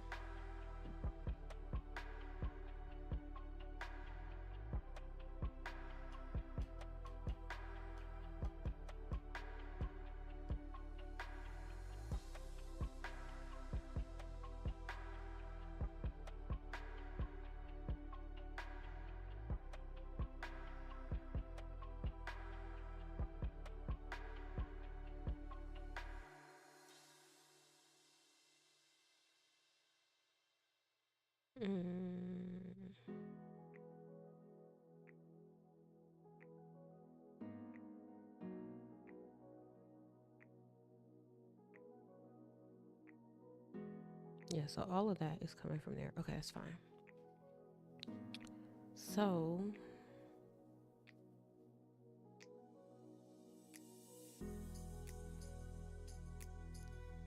this is my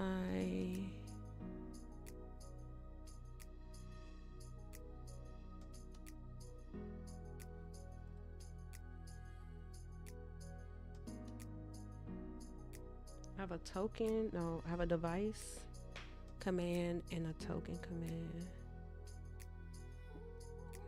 Device.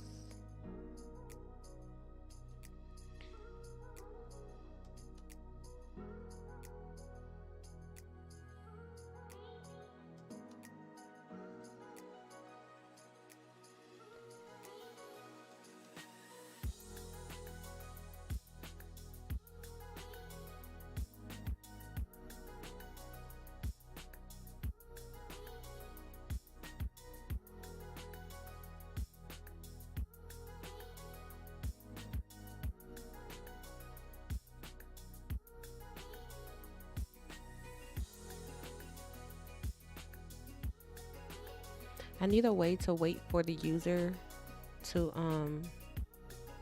process the, oh no,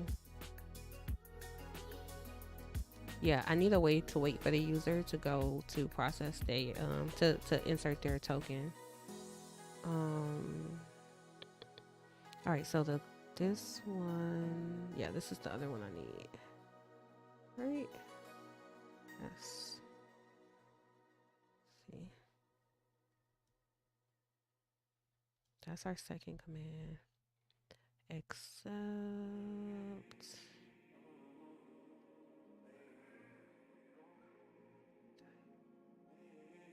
This should be this.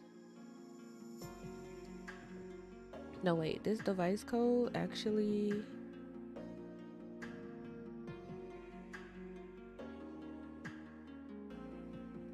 should come from, so the client ID is already stored.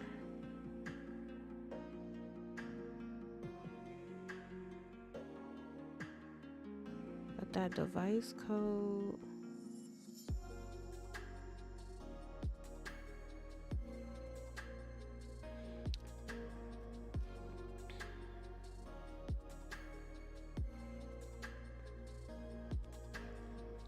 something like this, right? You come down here.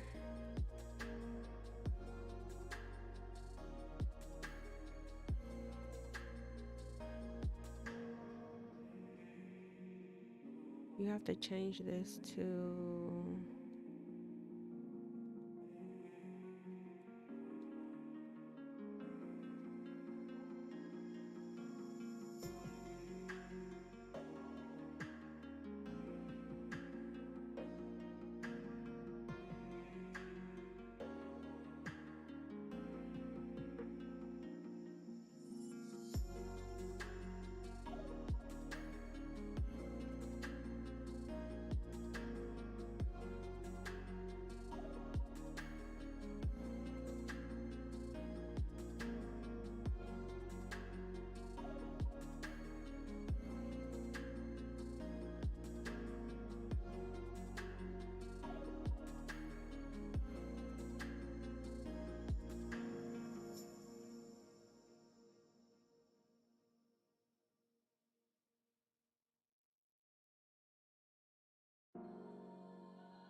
right. Probably not exactly, but like this is the idea.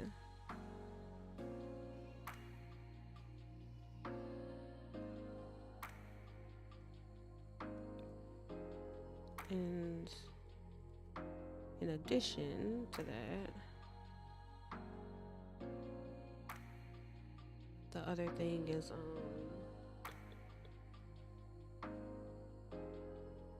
this is the point though, like right here.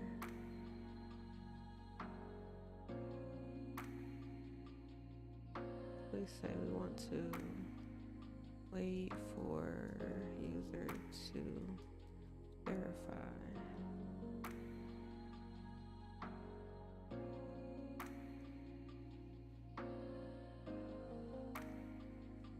Then we can execute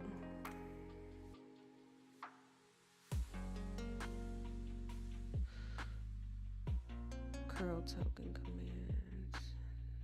Token curl command.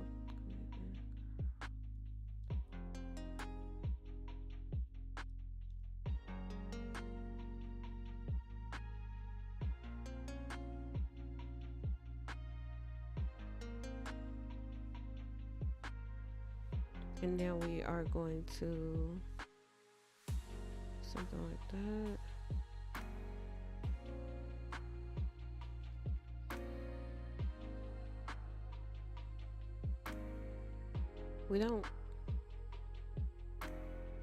We don't need anything from the verification. We just can't run the token curl command here. We can't run that until they verify. That's the only thing.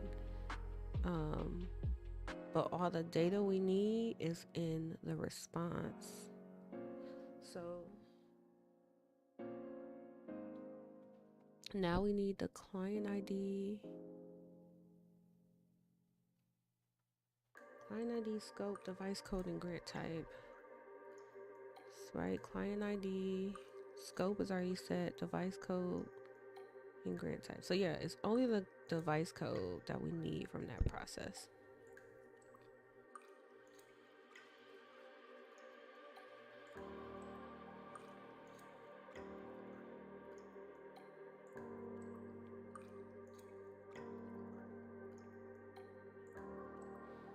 So we can grab the device code, then we wait for the user to verify.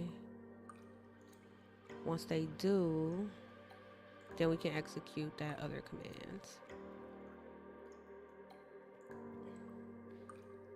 And then from there, something like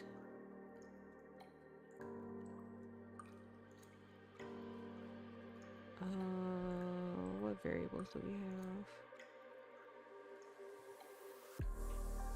The oauth token and the refresh token.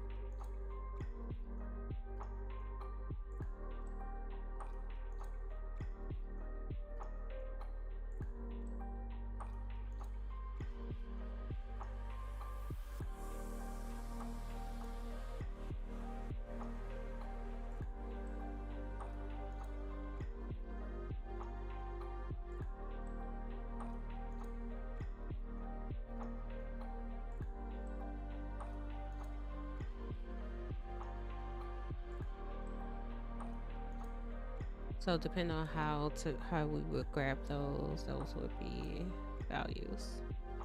So let's see.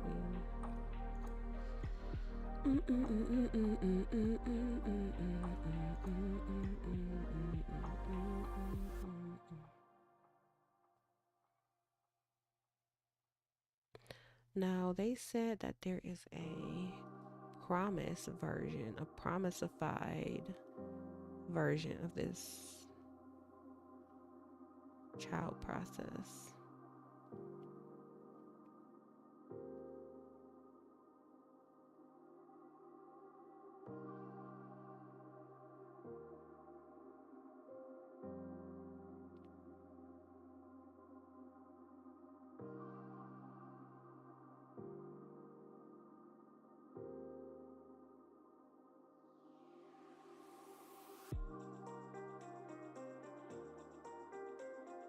Takes a function following the common error first callback style.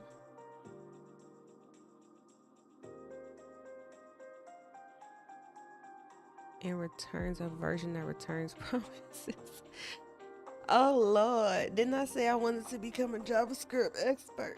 Oh Lordy Lord. Cause I feel like if I promisify it,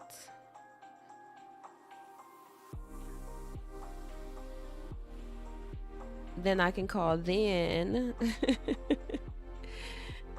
Then I can do the same thing. I'm trying not to do like a nested callback situation because that's really just not the life we live in 2024.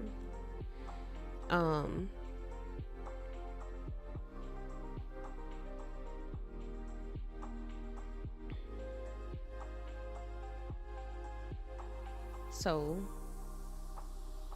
I can promisify it. Let's see.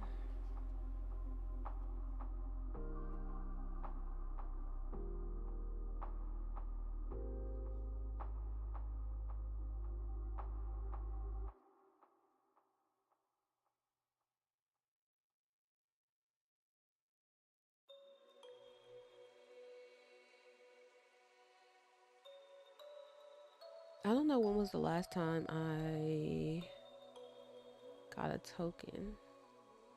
Like how much time I had on that token.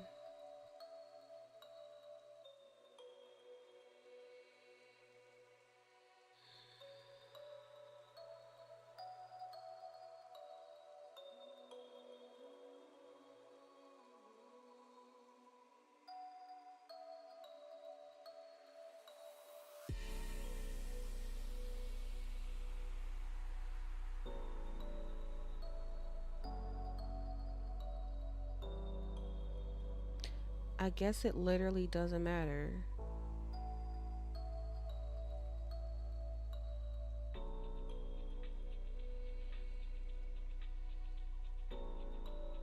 Because whatever token this bot is using should be expired, because otherwise the other shell here would auth and it's not.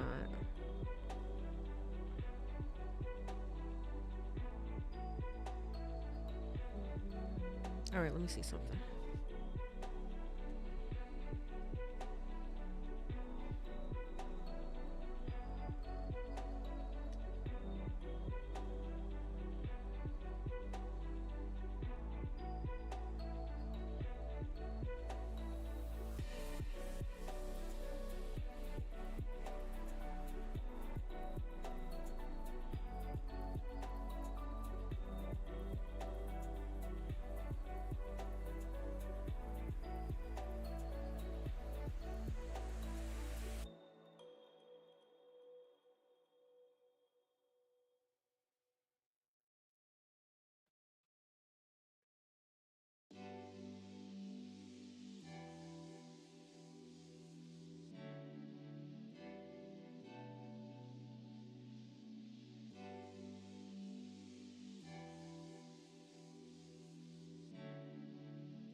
right.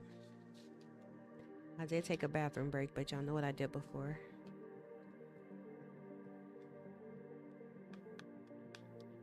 Yeah.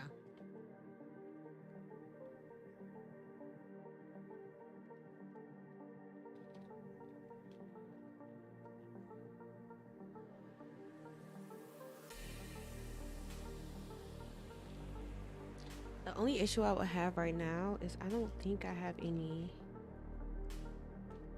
micro SD cards laying around. The one I had randomly.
When I tell you I'm like the most random person of all time.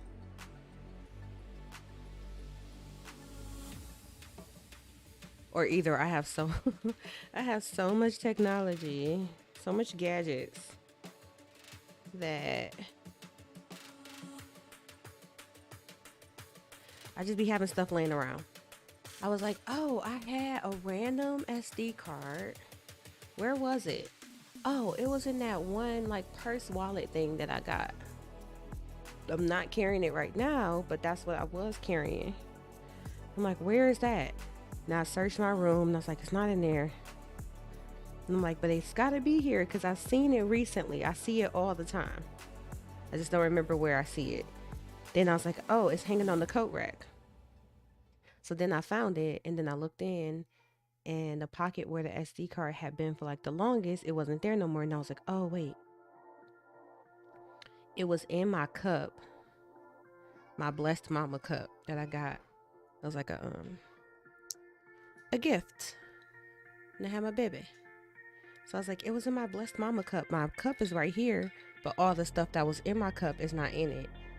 I got a box over here that has like a bunch of stuff. My cup was in there, so some of the stuff fell out of the cup into that box. I'm like, it's got to be in that box. It's literally right here. Then I was hoping, it had the that micro, like this is one that has the adapter. It's like a SD adapter. It has the micro. So I was hoping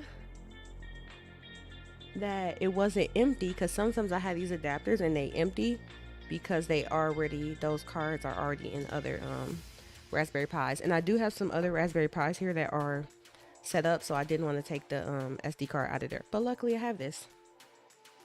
And you know what else is great? My new computer has a freaking SD card reader. So here's what I'm thinking. Does it go this way? Go this way. Lock.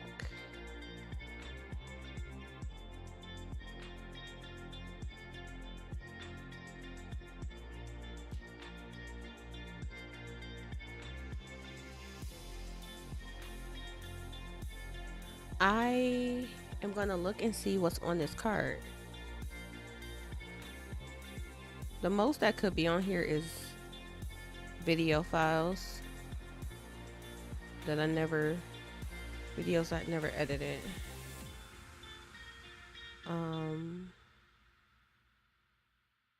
DCIM, yeah.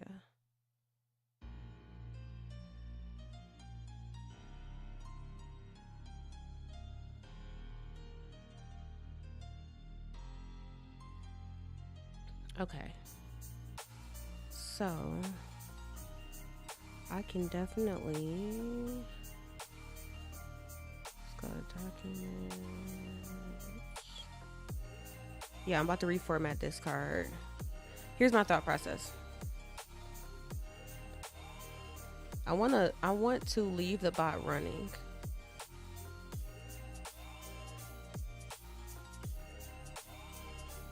And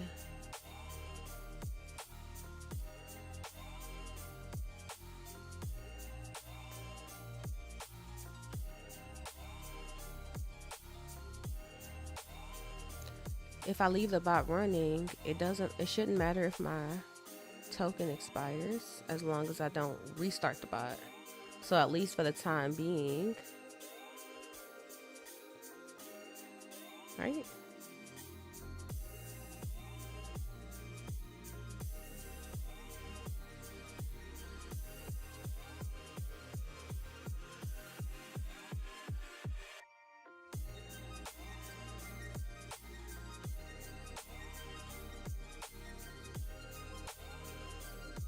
Now I might be going down another rabbit hole, because every time I come up with my next strategy for how I'm gonna game the system, I keep finding myself having to figure out more stuff. This is wireless. Okay, so these are not the only ones I have right now, but I have a Raspberry Pi 3A Plus. Then I have a Raspberry Pi Zero W and a Raspberry Pi Zero 1.3. I don't really know the differences. I mean, I know the regular models, how those work, but let's see. I'm excited about this actually. Raspberry Pi model comparisons.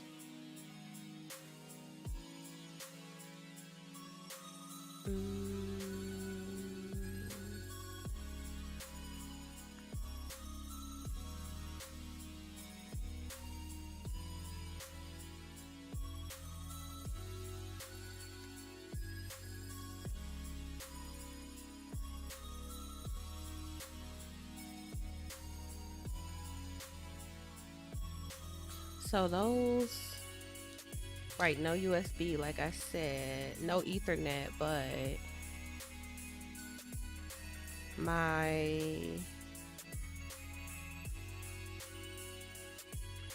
the Pi Zero wireless has Wi-Fi, I guess. And then it does have a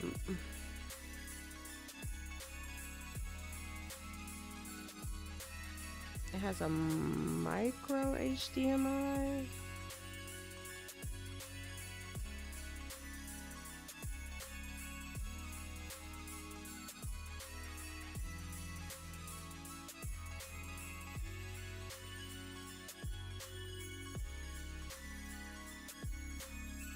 Okay. So yeah, it's gonna have to be the wait, but that one doesn't have the Model A doesn't have wireless either. Or it says there's no Ethernet on it. So do I have Wi-Fi though?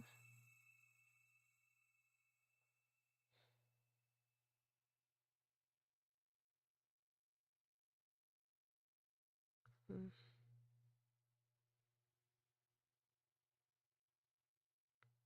What? Oh, I was about to say, did we run out of music?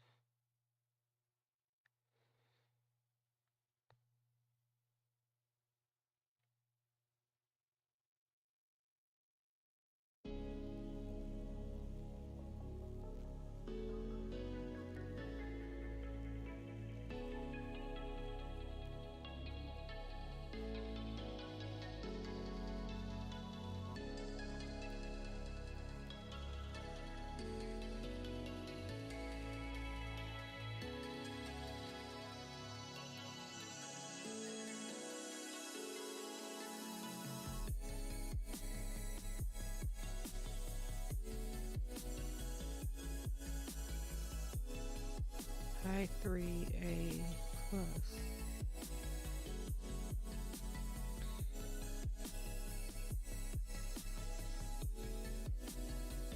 Wireless.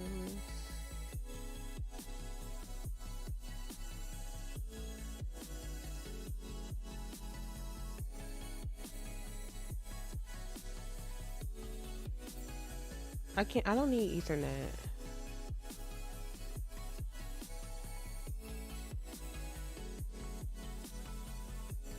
And it has HDMI.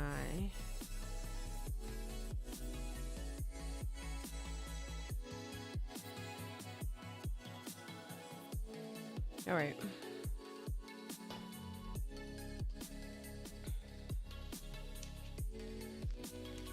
I haven't did this in a long time.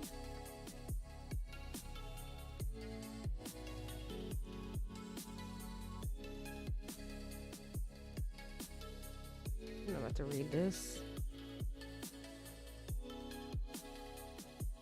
Pi.org products Raspberry Pi -3 model -A plus. Okay.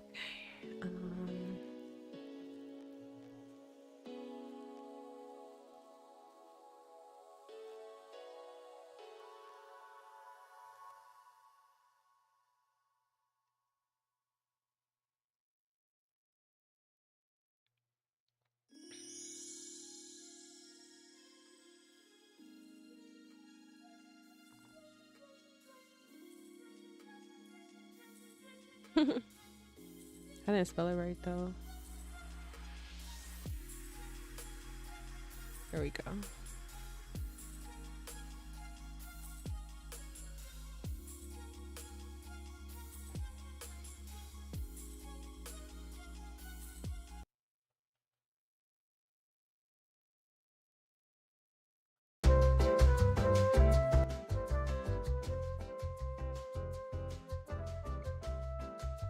They are so corny for this.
I really thought that video was about to have anything useful in it, but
Okay, so it just occurred to me.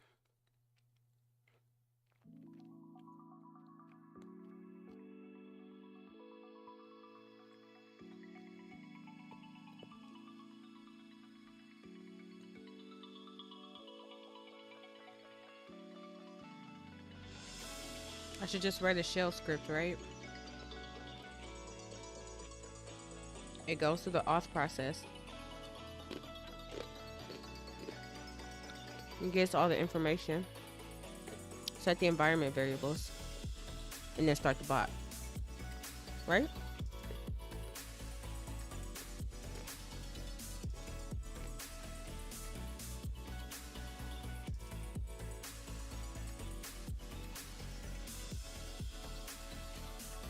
Because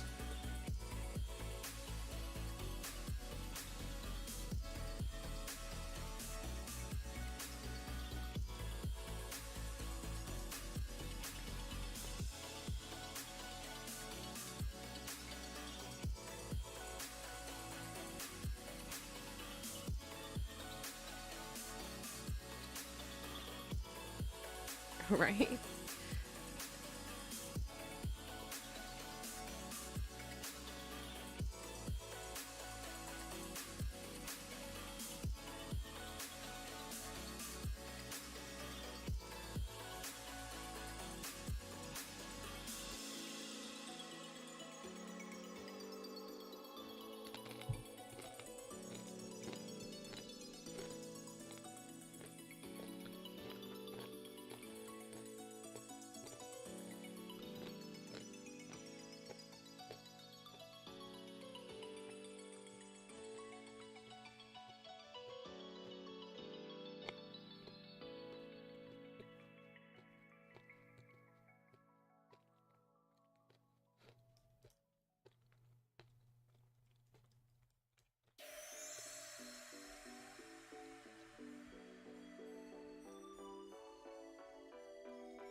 I know ch mod plus x, something like that, right?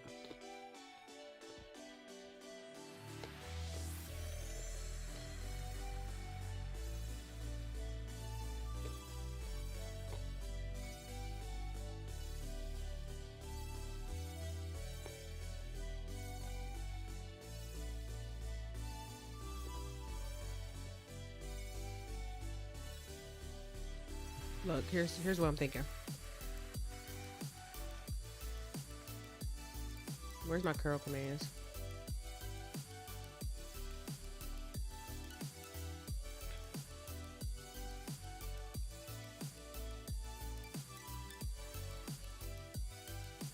Let's just copy the ones that's in here.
Oh, pipe the values, right?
Wait.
Yes.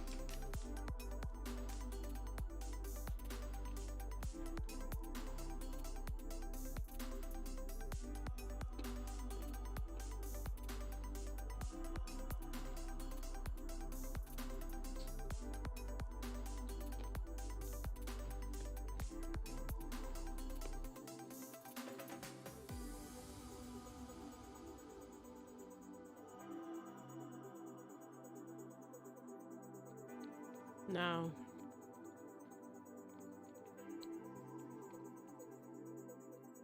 this is what I'm thinking, but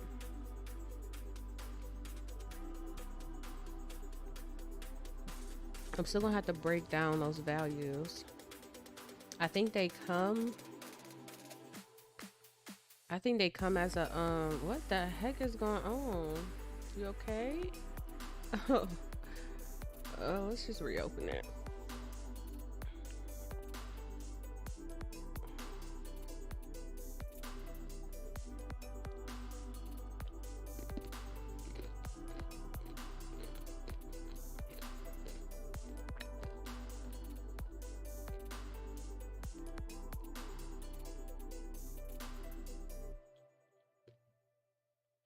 Oh, it's still running. Okay.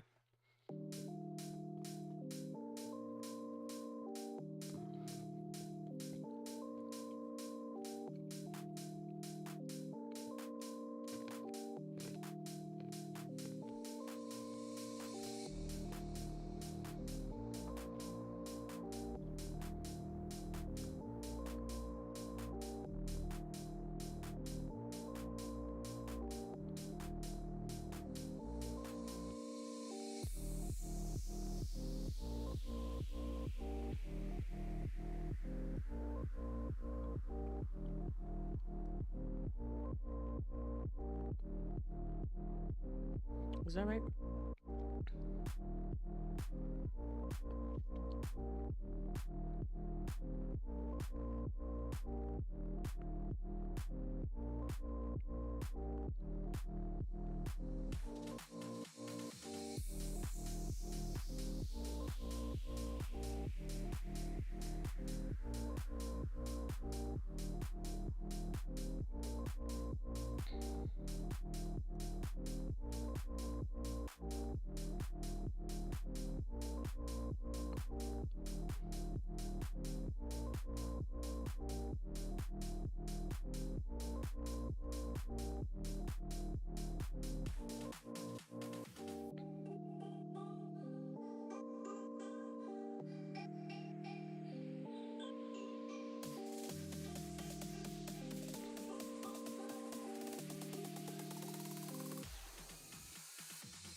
All right, let me just make it simple for myself.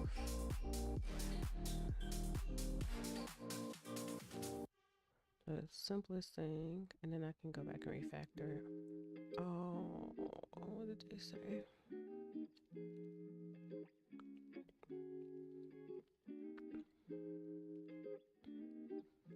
So I'm gonna get token response data.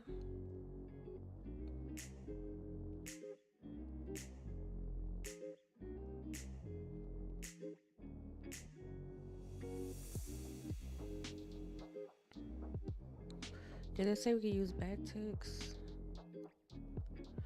Girl command inside command evaluation parentheses to ping back.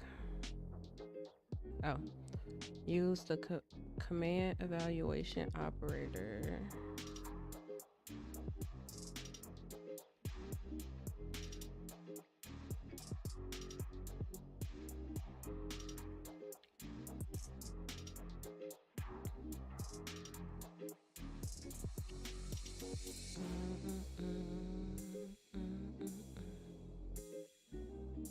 I'm inconsistent with these, so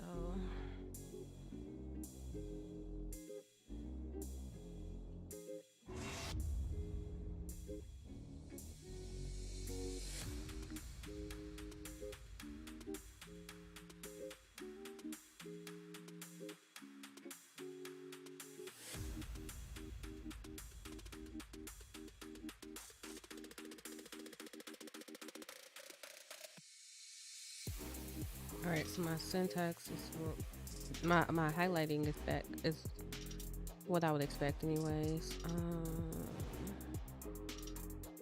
So that's one.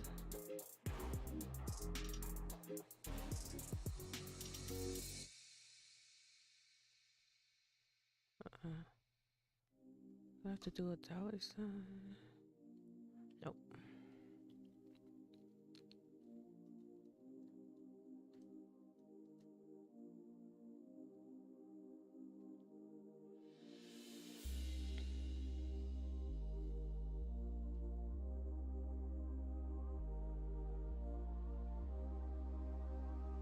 I think it's like ch mod plus x on the file, something like that. Is this it? No.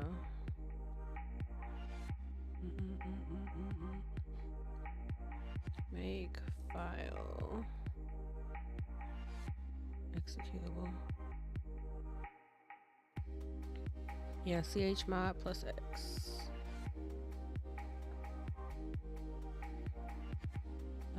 NVM use 20. Ch mod plus x.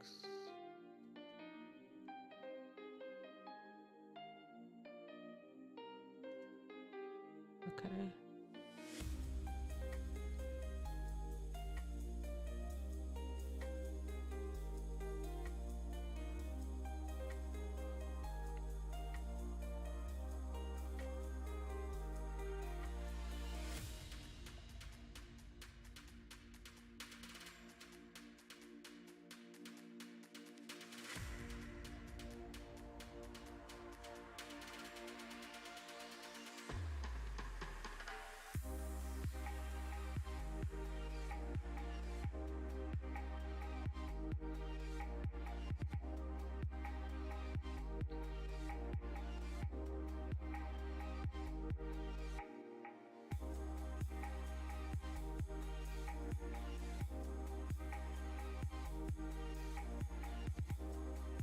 Oh, no.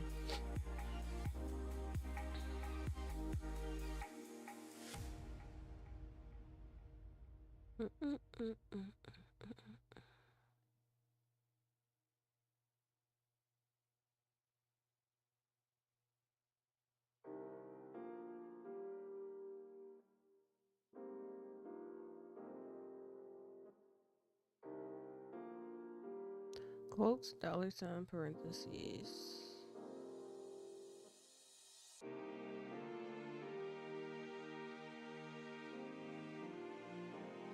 Quotes, dollar sign, parentheses.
I mean, it's going to give output anyway.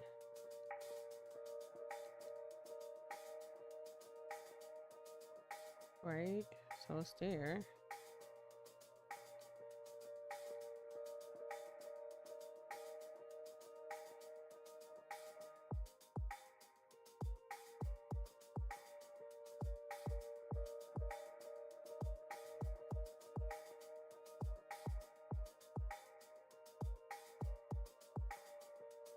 Mm-hmm. Mm-hmm.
It just pipes into a file, but I don't think that worked for a variable.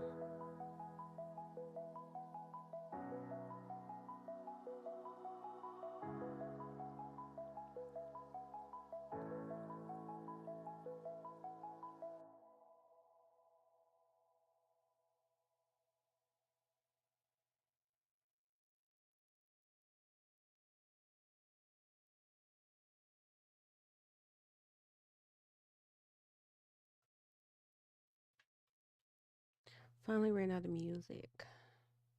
All right, here's what I'm thinking.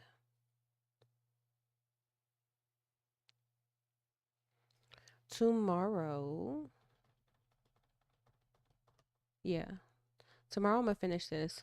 So I'm gonna write the script because that's really straightforward. It's just more so a matter of getting the data from this first um command saved.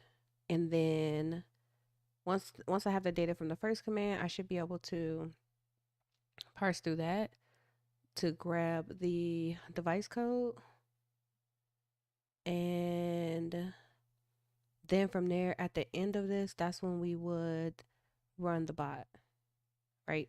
So that's one thing. Then um I will get my Raspberry Pi set up tomorrow and test out all of this on the Raspberry Pi by should be able to clone the repository and my get my stuff running that way. So that's what I'm planning on doing tomorrow. So I'm going to go ahead and go to bed though because it is 10:45, and if I keep going, I'm going to be doing this all night. Um so I do appreciate folks for hanging out, and I got to figure out how to get this little um project into the bot somehow or into the stream somehow, but at the very least right now, um hmm I wonder. Let me see something. Good night and good sleep. Heck yeah. I hope that everybody gets some rest. I gotta see something. I feel good because I'm not like exhausted right now. So tomorrow I can wake up earlier. Today I woke up at probably like 8 or 9. I did technically wake up at like 5 like I normally do. And I could have got up, but I wasn't feeling good. And I felt like I should just take advantage of the sleep, getting more sleep because the weather has been really weird here. Like it's been raining. We haven't even really seen snow. So my sinuses have been tripping. Um but that being said, I went to bed early enough last night that I actually did get up at 5. I just chose not to get out the bed at 5. So hopefully tonight, going to bed on time, I'll be back to like a normal life, a normal lifestyle. Plus, I think I have a committee meeting at like 9 in the morning or something like that. Um, yeah, so I will be back tomorrow. Y'all got hit with snow this weekend. See, we had snow, but then it melted like that quick. We have not really had any real snow in this entire winter. And you know, like us being in Detroit, like this is weird. This is super weird. We get snow in like September, October. Um, dang, I wanted to see something. I hit that code. Where is it? Where's our code channel? Right here.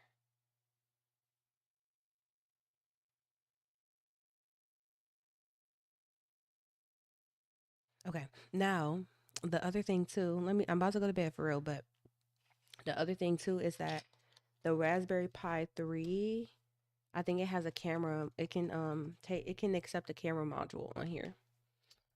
So, some way somehow we getting this into the stream. Um and so yeah, I'm excited. I appreciate all the random stuff because I just be needing rando projects to keep me excited. Not like I don't got enough stuff to do. But I'm gonna go ahead and close it out. I'll be in Discord, but I'm definitely getting off this camera now. Um, go have me some real dinner or something like that. All right. Well, I will see y'all tomorrow. Bye.